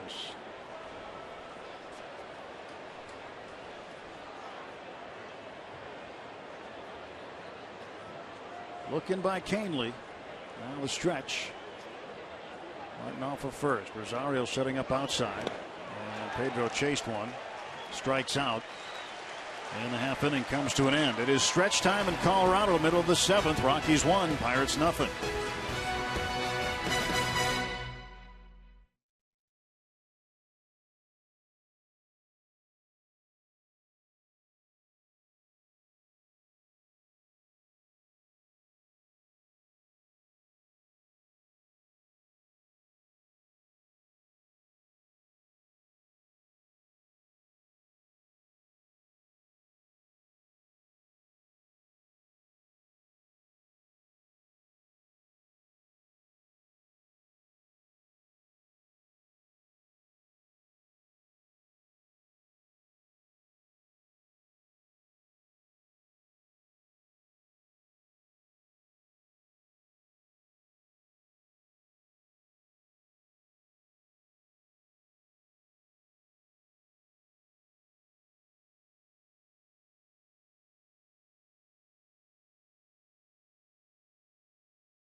Great shots of the city of Denver, Colorado. 16th Street Mall and downtown.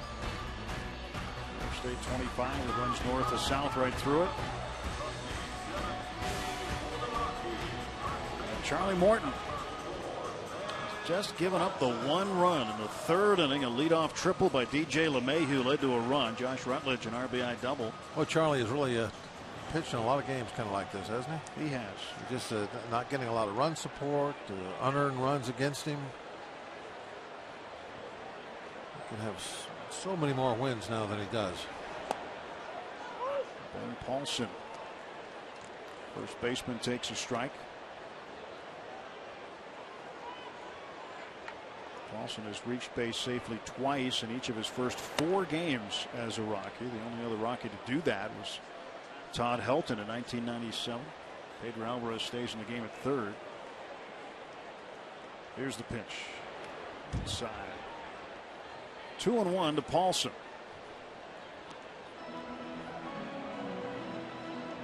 Brett Anderson, for 6 1/3 innings, presented trouble for the Pirates. He was very, very tough.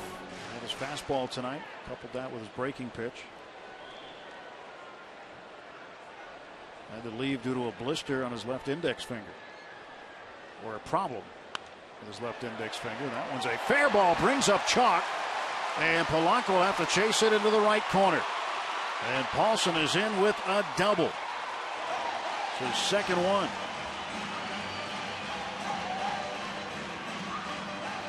Leadoff extra base hit for the Rockies' first baseman. Able to just barely keep it fair. Watch the chalk come up. See all that white stuff? Got down into the corner. Luckily, it didn't roll around any further and allow Paulson to go into third. He was making the decision himself. See that he's looking over his shoulder the whole time. Never looked over at the third base coach at all. 3 straight multi-hit games for him. They like you when the ball's behind you like that. Look at your third base coach and let him make the decision. You're looking over your shoulder. Marlins Rosario takes the ball. Rosario tonight is 1 for 2. Had a single last time up in the 4th.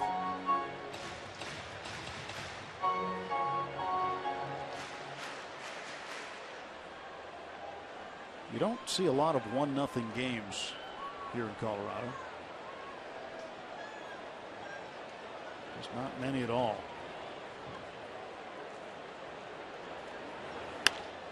To the gap in left center field. That's going all the way to the wall. Paulson around third. He will score. And Rosario around second base with a run-scoring double. It is 2-0. It looked like one of those two-seamers that just didn't have a whole lot on it. Didn't move much. Back-to-back doubles for Colorado in the bottom of the 7th. Rosario able to get down underneath this pitch. Instead of hitting a ground ball to short, it ends up being a gap shot. Just 89 miles an hour. That's not much velocity for a Morton fastball.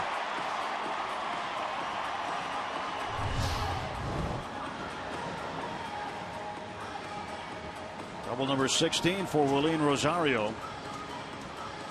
And Ray Searage will head out and have a word with Charlie. Pirates bullpen going. Paulson got it started with a leadoff double. The next pitch for Charlie will be his 90th.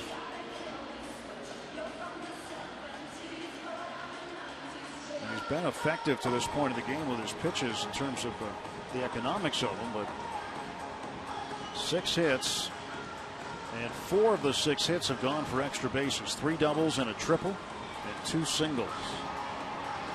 Ernesto Friere up for the second time throwing for the Pirates.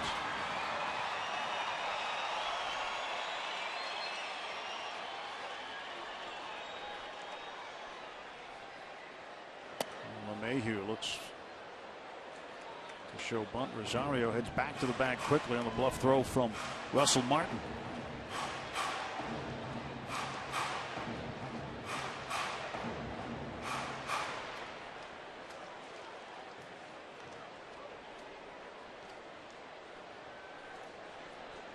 Rosario at second base, nobody out.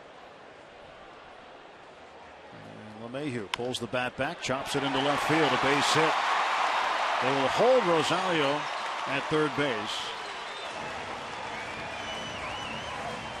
And now runners at the corners and nobody out. Charlie, a little bit of trouble. Well, Charlie's not really throwing all that hard this inning. Not one of those fastballs. Again, just 89 miles an hour. And here comes Clint Hurdle. And that'll be the last one of the night. Drew Stubbs, who had been in the on-deck circle as a pinch hitter, went to the plate. He'll have to go back for the on-deck circle right now as Clint will make the change, and Ernesto Friere, another right-hander, will come in to pitch. 2-0 Colorado, bottom of the 7th. Nobody out.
I was on that.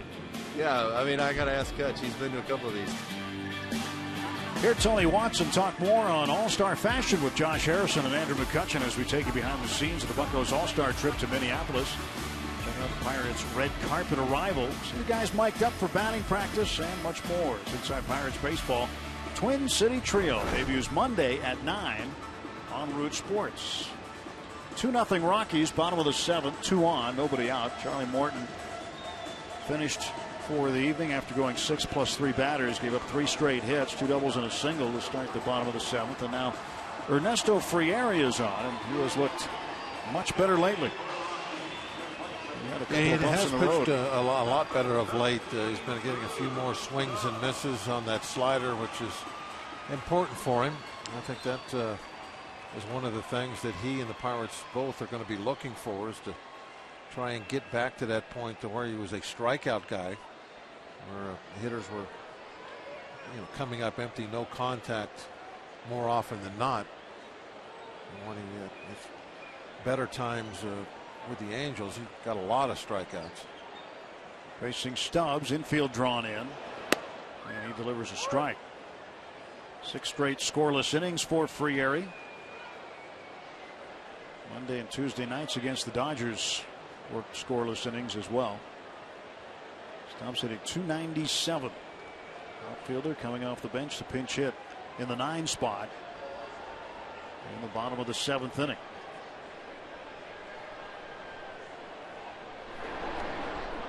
A little bit low to first. Like he got caught up in LeMahieu's leg. He was stuck.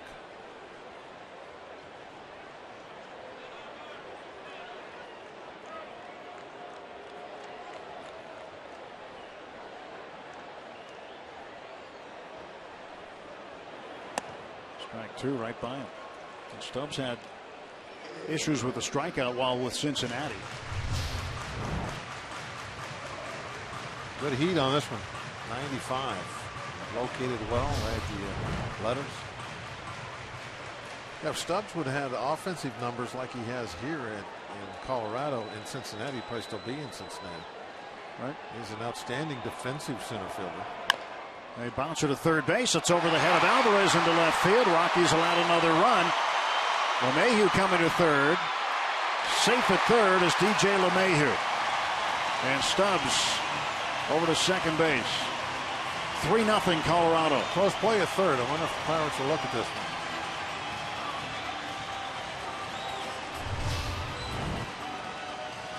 Ball chopped at the plate. I think Pedro really thought he was going to get that one. He was surprised that he didn't come down with it.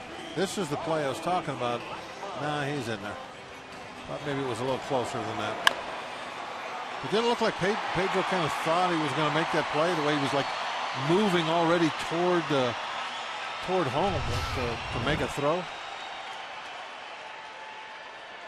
It did. Second and third now.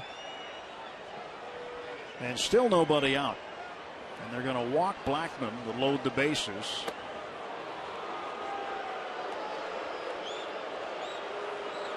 Four straight hits for the Rockies. And with the intentional walk, 5 straight men will have reached base.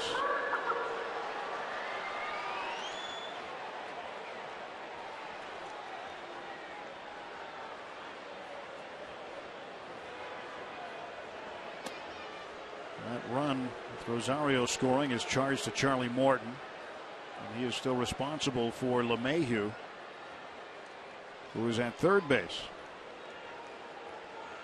And the bases are full of Rockies.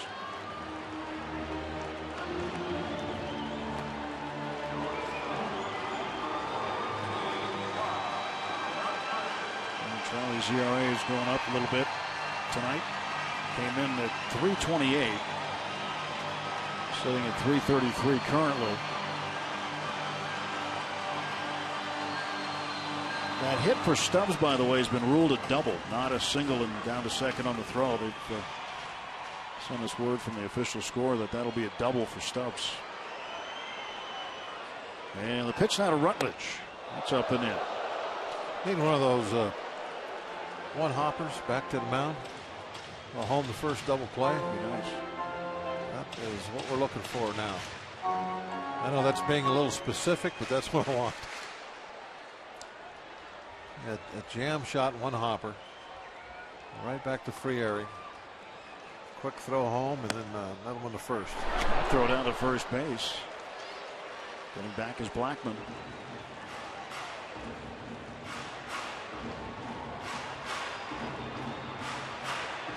Mayhew at third base. Remember, he was showing bunt and then kept the bat back and not going through the vacant left side of the infield.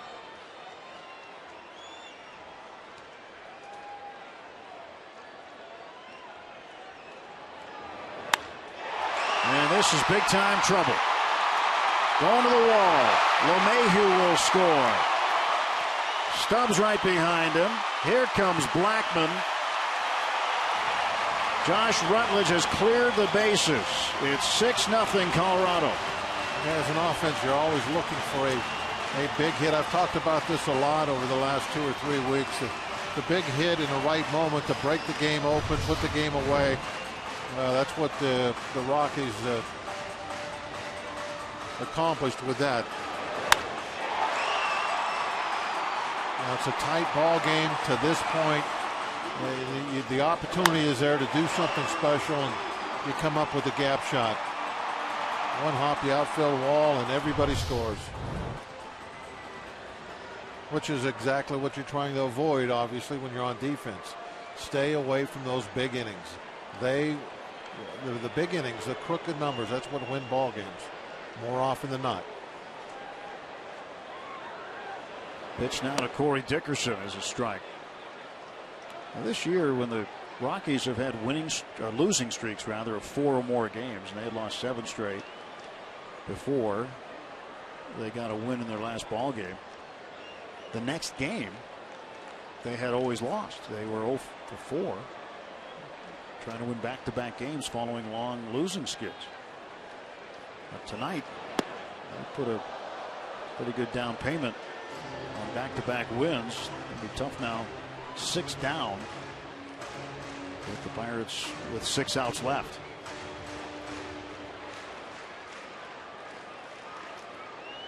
Charlie Morton will get charged for 4 runs. Frieri for 2 so far this inning.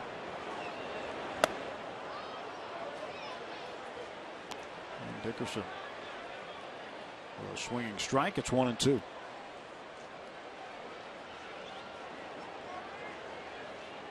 The Mets have a home run from Lucas Duda and have taken a 3-2 lead over the Brewers in Milwaukee in the top of the 9th.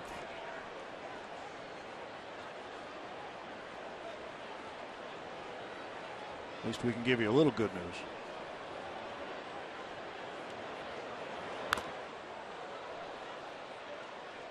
Ross couldn't hang on. So it stays 1-2 to Corey Dickerson. That one get the mask off his face so quick.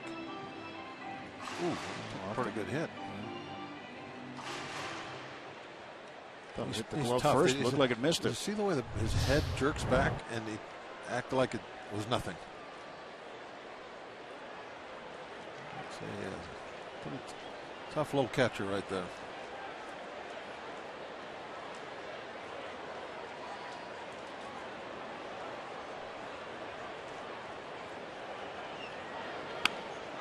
Looper to right field. Here comes Polanco to make the running catch. Throw to second. Safe is Rutledge. 1 out now for the Rockies. Thought for sure he was going to be doubled off. He got off there way too far. Really, kind of pushing the envelope.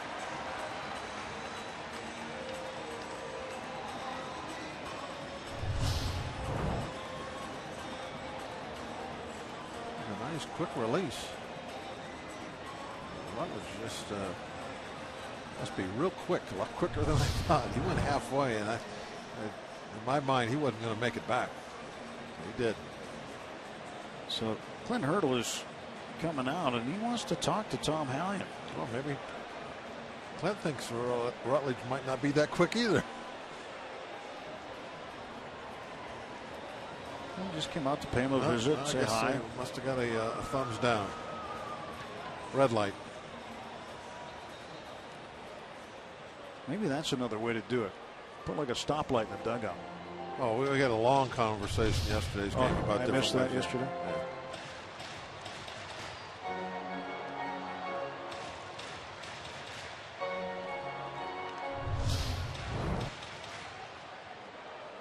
Yeah, we talked about lights and colored cards and just a sign that says challenge or don't challenge, or all kinds of different ways other than the thumb.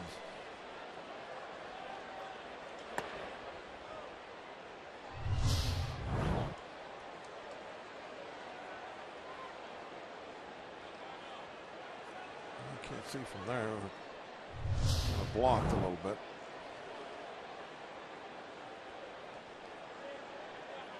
Carlos Gonzalez awaits the 1-0 from Ernesto Frieri. That'll buy him 1-1.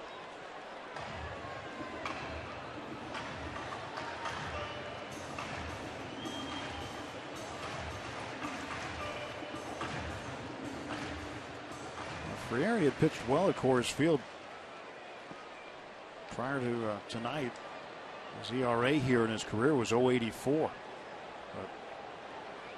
ended up giving up that bases clearing double to Rutledge. Gonzalez to right field and deep. Polanco back. He looks up. It's gone. A home run. Carlos Gonzalez with home run number 10. And it is now 8-0 Colorado. Well, my guess is that 0.84 is not very many innings. And because there's not very many innings, it will skyrocket tonight.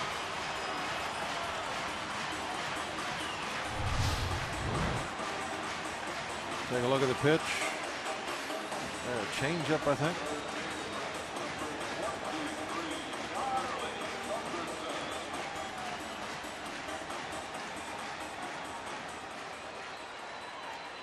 Yeah, that ERA is going to take a beating tonight. Bases clear, 1 out. Culberson fouls this one back. Because that's one of the things that a lot of people will scoff at for relievers, the ERA numbers, because they can move around so much. They look at a lot of more modern metrics to figure out things about pitchers, relief pitchers in particular. Gonzalez with RBIs 35 and 36. But I barely know how to figure out an ERA, so I have to stick with ERA. It's now 4.09 here. Went up fast. Yep. Culberson strikes out. So 2 gone. And Ben Paulson, who started this inning off with a double, is up for the 2nd time in the bottom of the 7th. Yeah, it's tough to move an ERA 3 runs. Over 3 runs in just an inning of work. And overall on the season for Frieri, his ERA with the Pirates at 7.51 currently. Pitch to Paulson, swing and a miss. Well, that's right there is what he needs more of, the swing and a miss. 7 runs in the 7th for the Rockies. 0-2 to Paulson. In 73 games at Coors Field before tonight, the Pirates have been shut out just 3 times. Back-to-back games, April 30th and May 1st in 2002, and August of 2009 were shut out 8-0. I had a feeling the game was not going to stay 1-0. They've only had 8 1-0 games here in the history of this ballpark. Well, I am sure surprised at 0 up there for the Pirates. Just 2 hits tonight. I really, truly thought they were going to do much better against Anderson, seeing him for a 2nd time here at Coors Field. Obviously, it's still a great place to hit. But the guys didn't do much tonight. Russell needed a minute, shaken up.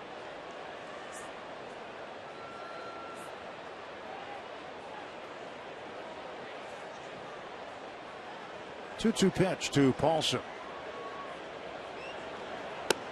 And Friere strikes him out.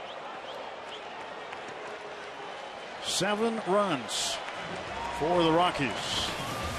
We go to the 8th. Pirates down 8-0.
As the Rockies scored a touchdown late in the 3rd quarter. 2-run home run by Carlos Gonzalez, his 10th homer of the season, and long faces for some of the Pirate fans here.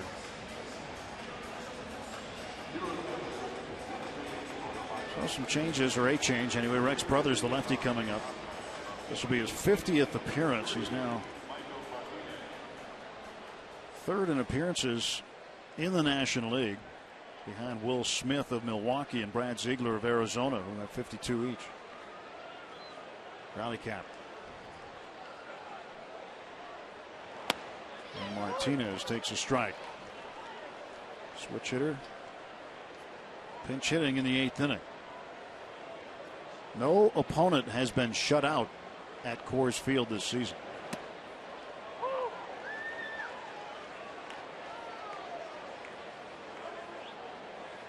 Well, we can try for that. I don't know if that's something we'll try for. It's probably going to happen at some point. No, I mean try not to be shut out. Oh, exactly. I thought you meant try to get shut out. No, I don't agree with you, no, Bob. yeah, no, I don't want to try for that. I want to try not to. Don't want to be the first. You can make your mark in other ways. Yes. Well, hopefully the way the Rocky bullpen performed in Pennsylvania will able to get at least a couple of runs tonight before it's over. Martinez strikes out on the ball in the dirt. 1 out. Well, the bullpen has been the story of the series, but heavily weighted in favor of the Pirates. But tonight, Pirates bullpen, 4 earned runs, 3 inherited runners scored. It's all been Ernesto Friere. Yeah, it just couldn't be any more different than what happened in PNC last week. Gregory Polanco will look for his first hit. Tough night for Ernie. He had a good string going with 6 straight scoreless appearances. Did not go his way tonight.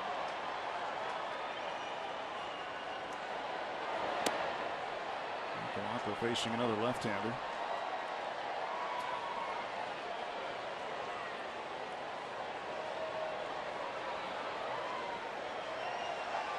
248 the average for Polanco.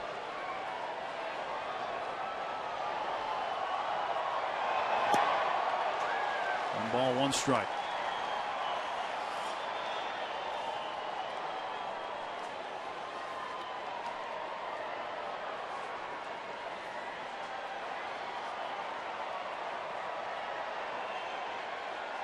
Canley with just 2/3 of an inning in relief of Anderson, who had to leave the game with a finger injury. And now Rex Brothers, third pitcher used by Walt Weiss tonight. Pirates had won 5 of the last 6 ball games, including 3 against the Rockies.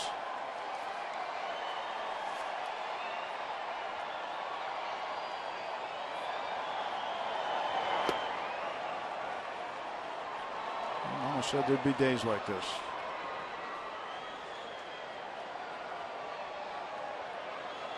I'm hoping to get off on the right foot. Once things go south and you can't dwell on it, you can quickly turn that page and get back after them again tomorrow.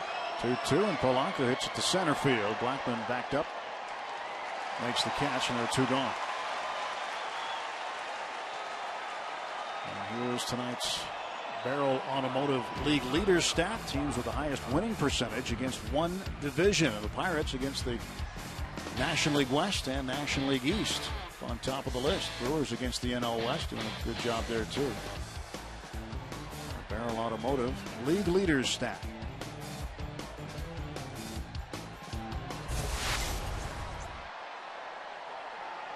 Josh Harrison is 0 for 3. Pitch in for a strike. Pirates with just 2 hits in the game. Neil Walker has 1. And Andrew McCutchen has 1.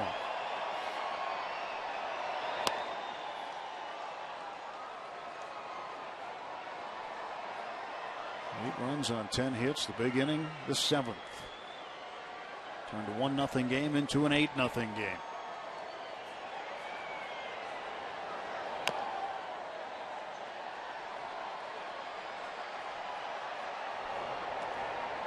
Stormy Pimentel getting up.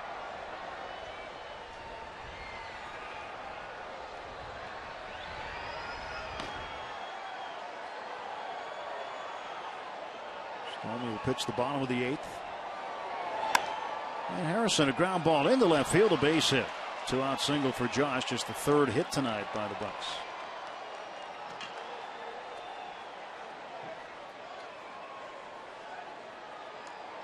Walt Weiss is going to make a pitching change. Doesn't want McCutchen to face the lefty.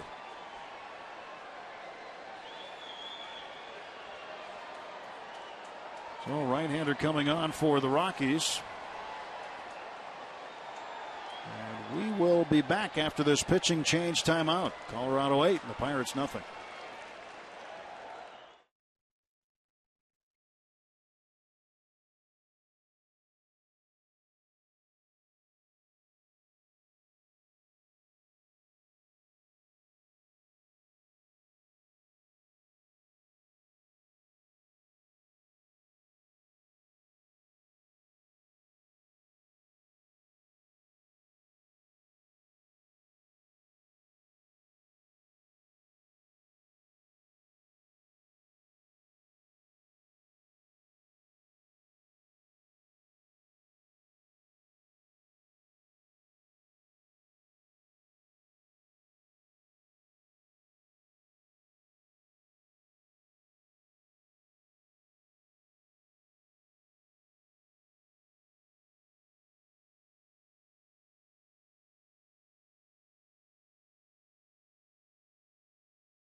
was sent in from Dave Poling, and that is the sign when I put on my uniform. I feel I am the proudest man on earth. It was a quote from Roberto Clemente, and that is the sign that hangs over the stairway where the players at PNC Park go down to the dugout. Keep those submissions coming at #BucksFanPhoto.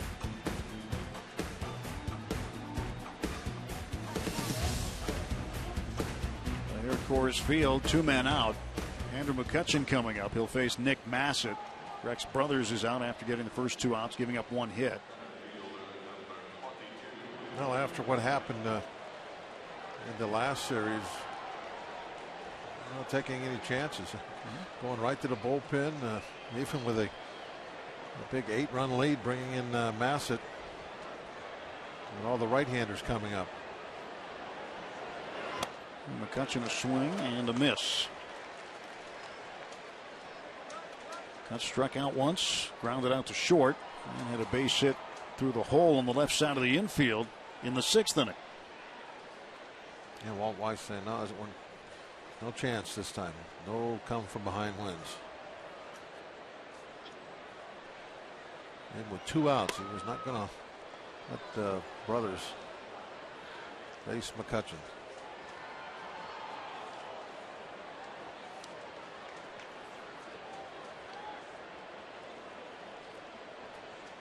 Massett, a familiar foe. He had been with the Cincinnati Reds up until 2011.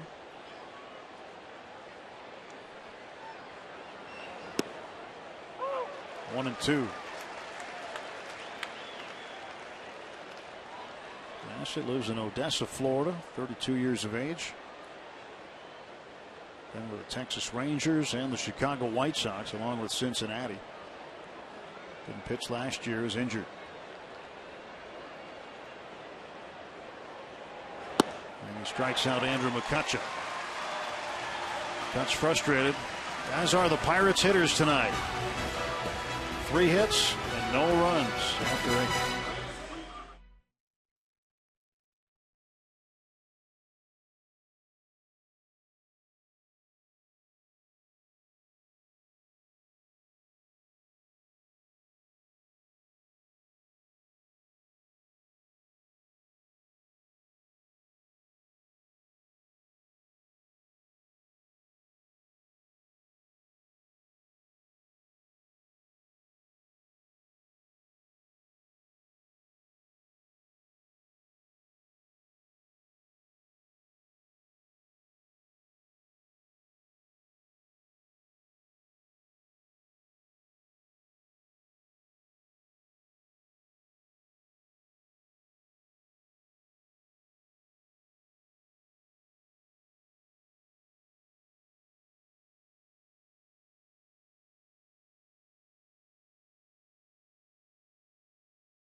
nothing. Rockies in front of the Pirates. Great shots at Denver. Neat city. Chris Stewart will be doing the catching the rest of the way tonight. Stolmy Pimentel will come on to pitch to the Rockies in the bottom of the 8th. Pimentel's numbers on the year, just 13 ball games. He hasn't been used all that much, obviously, and he also spent some time on the DL, pitching in a lot of games kind of like this, either early when a starter gets knocked out or late when the game is one-sided.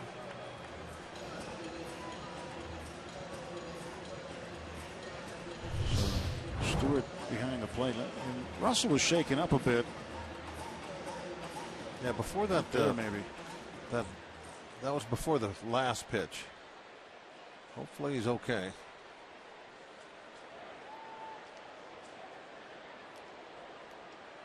Definitely something bothered him when he had to reach quickly out there to make that catch. Marlene Rosario takes a strike. Rosario 2 for 3 tonight. He doubled last time up and scored. He singled in the 4th.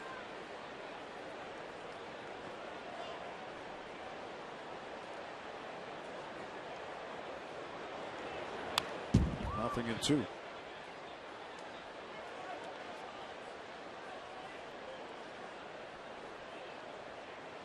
.243 the average for the Rockies catcher.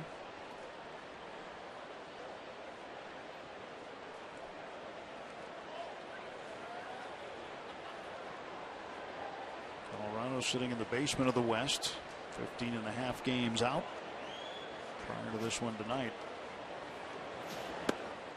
And Rosario down on strikes. Pimentel comes out of the bullpen, strikes out the first man he faces. Rosario out. DJ LeMahieu due up next.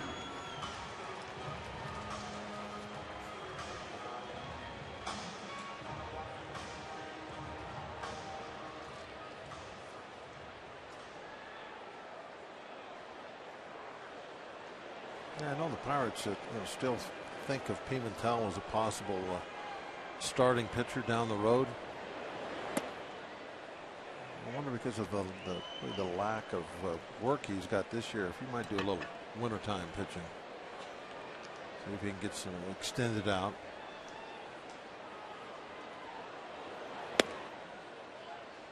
That would be possible. A lot of guys do it. If Pimentel still had an option, he would have probably still been in a rotation down at AAA this year, getting regular work and being ready if needed. But no more options, so he's had to sit in the bullpen all year. Popped up down the right side. Here's Polanco. And foul ground. He makes the catch, 2 down.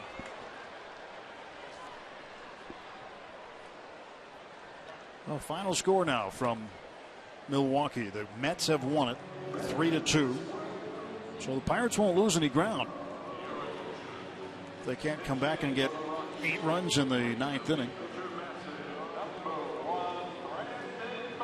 Brandon Barnes will be the hitter. Matt Belisle warming up. Pirates got to Belisle in Pittsburgh twice.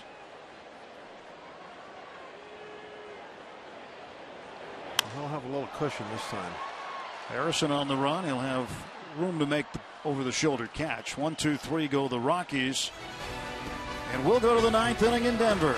Colorado 8 and the Pirates nothing.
On 3 hits for the Pirates.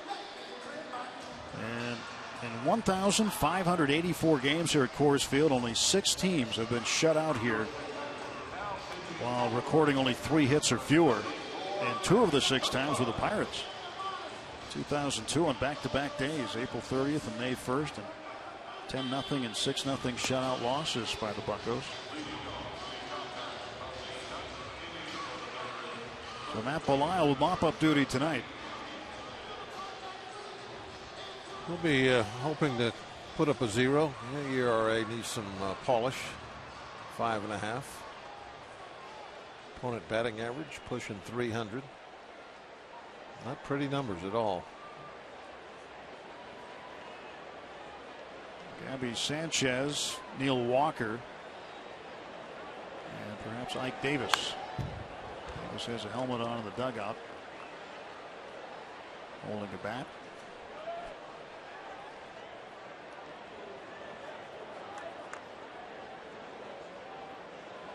Nothing in 1 to Sanchez. Top of the 9th inning. And the pitch. That's down low. 1 ball and 1 strike.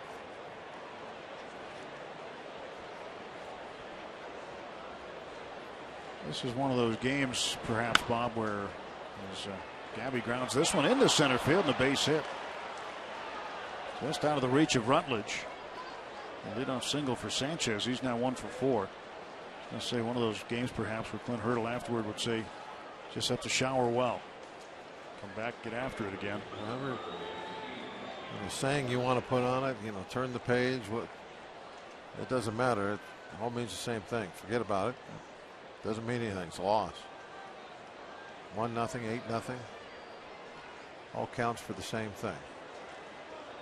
You just talked about that Mets score, 3-2 over Milwaukee. What doesn't it? That could have been 10-2. It's a baseball game. You just got to go on, and there'll be another one tomorrow.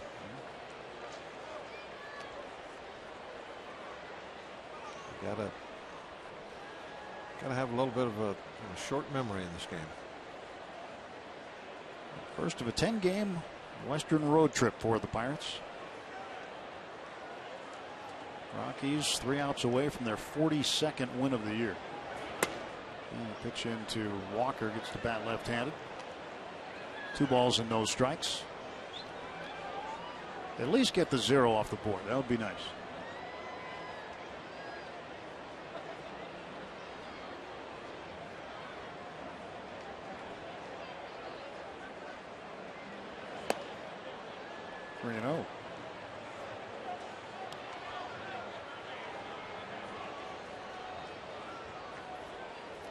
Davis ready to go. He'll hit next.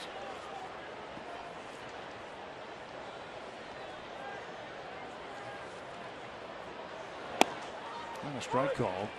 Belisle took the loss in 2 of the 3 games last weekend at Pittsburgh.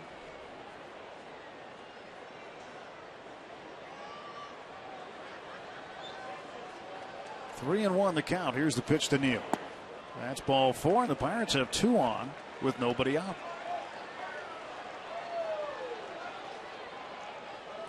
Well, he won't get the loss tonight. Even if there is one to get, he won't be out there that long. But he's kind of trying to push it that way, isn't he? He is.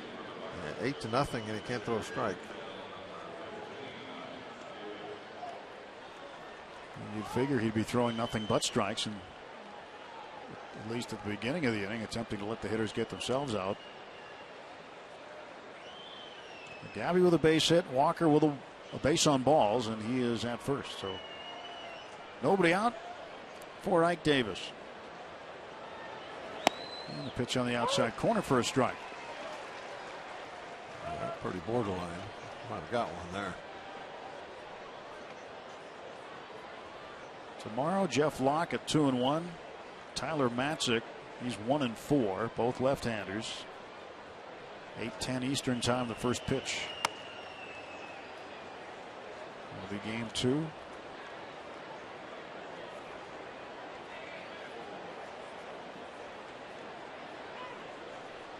Jeff has looked very good in recent days. Here's the 1-1. That's in for a strike. 1-2 to Davis.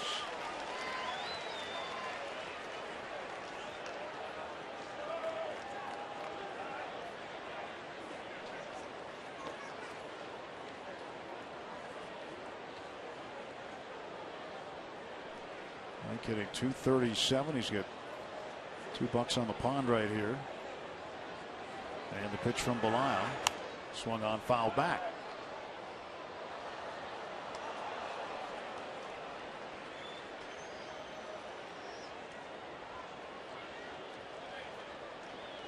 I waited right to the end of the game, but you got one. Well, he's got that one wrapped up to both hands. He's not even really showing it to anybody. I want that to get away.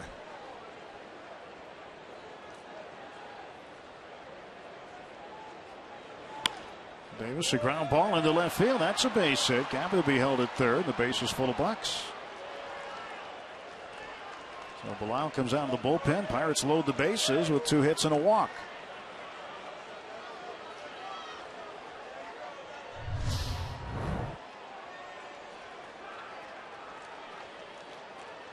Oh, just a low fastball that hit in a good spot.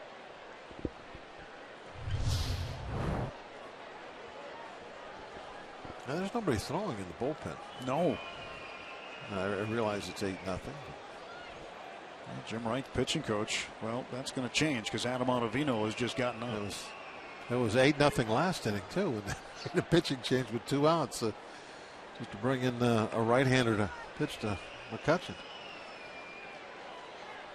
Now somebody's getting up throwing. Well, so right now the shutout on the verge of ending here. There's Ottavino. So the bases are loaded and nobody out for Jordy. Mercer without a hit.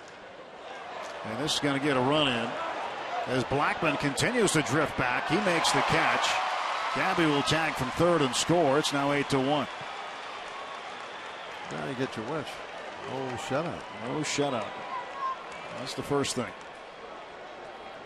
Sacrifice fly for Mercer. His 33rd run batted in. Walker goes down to third base.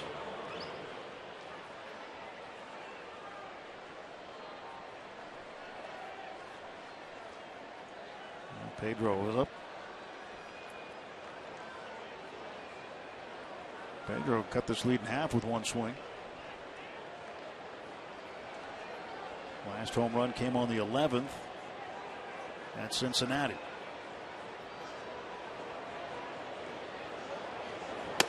Pitch outside for a ball to Alvarez. Pedro's hitting .238. He's had 1 at bat tonight. He struck out in the 7th inning. As a pinch hitter, he stayed in to play third.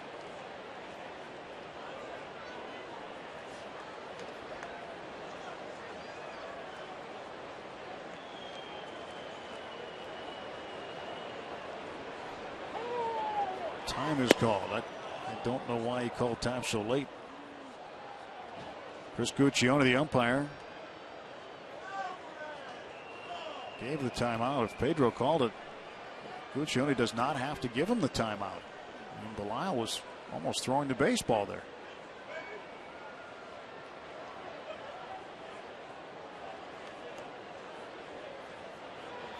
Well, pitch outside. I think we saw in a game with the Rangers not long ago. Adrian Beltre called time late, didn't get it. And the pitch was called a strike on him. And he was surprised. That was a couple of weeks ago. Nothing wrong with Belial out there. He called time. He's rubbing his hand in the grass.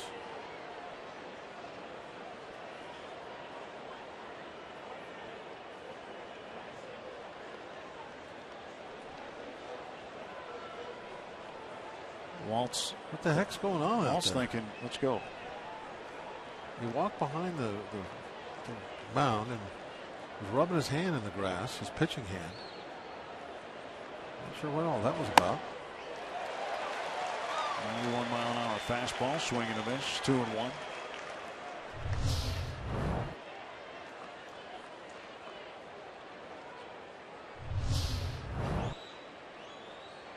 Here's the 2-1. 3-1. Now Belial will pitch away from loading up the bases. Pirates batting in the top of the 9th inning. 1 out, 2 on, 1 in.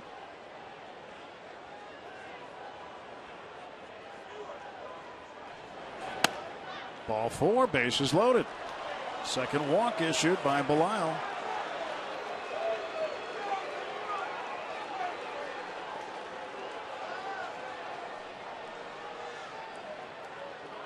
Walt Weiss going to come out and get him. Another pitching change at Coors Field. As Walt Weiss will relieve Matt Belial of duty, and Adam Ottavino, a guy he really didn't feel he had to go to tonight, he'll have to go to him with 1 out in the 9th. So Belial got 1 out, and it was a very deep fly ball by Jordy Mercer that scored Gabby Sanchez. 8-1 is the score.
Starling Marte on the 7-day concussion disabled list, and the guy who hit him in the helmet with a pitch is out there to throw now.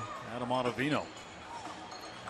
Ottavino has been called upon to get the final 2 outs of this ball game by his manager Walt Weiss, who did not seem very happy when he made the trek out of the first base dugout to relieve Matt Belial of duty. Ottavino, when he hit Marte was able to stay in the game. Hit him with a good fastball, really squared it up right on top of the helmet. But since then, he had some concussion symptoms, so the Pirates put him on that 7-day DL. Chris Stewart fouls the first pitch off. He definitely took a big hit.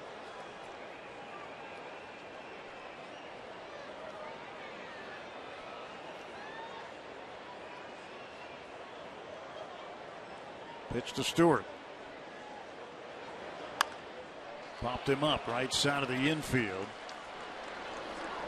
And Paulson will put it away. Infield fly, automatic out.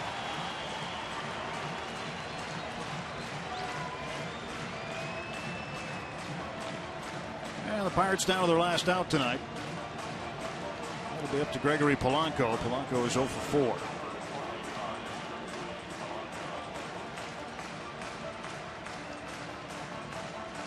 Polanco gets the hit off a right-hander. I don't like that.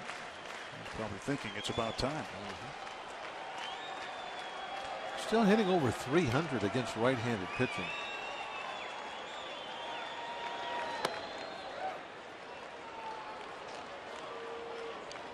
It's the lefties, it's been the problem.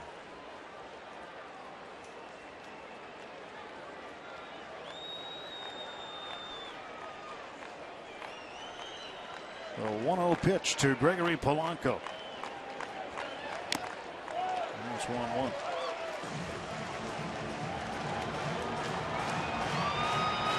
Polanco trying to keep it alive and get Harrison in that bat.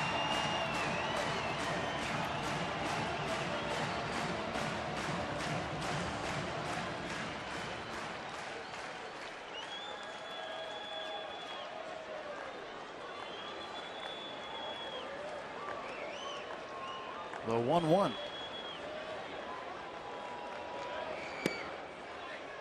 A strike call, delayed call by home plate umpire Chris Guccione. Now the Pirates down to their last strike.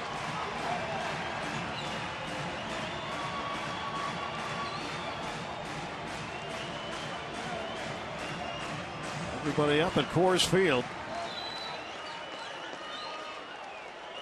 One of the better games the Rockies have played this entire season tonight.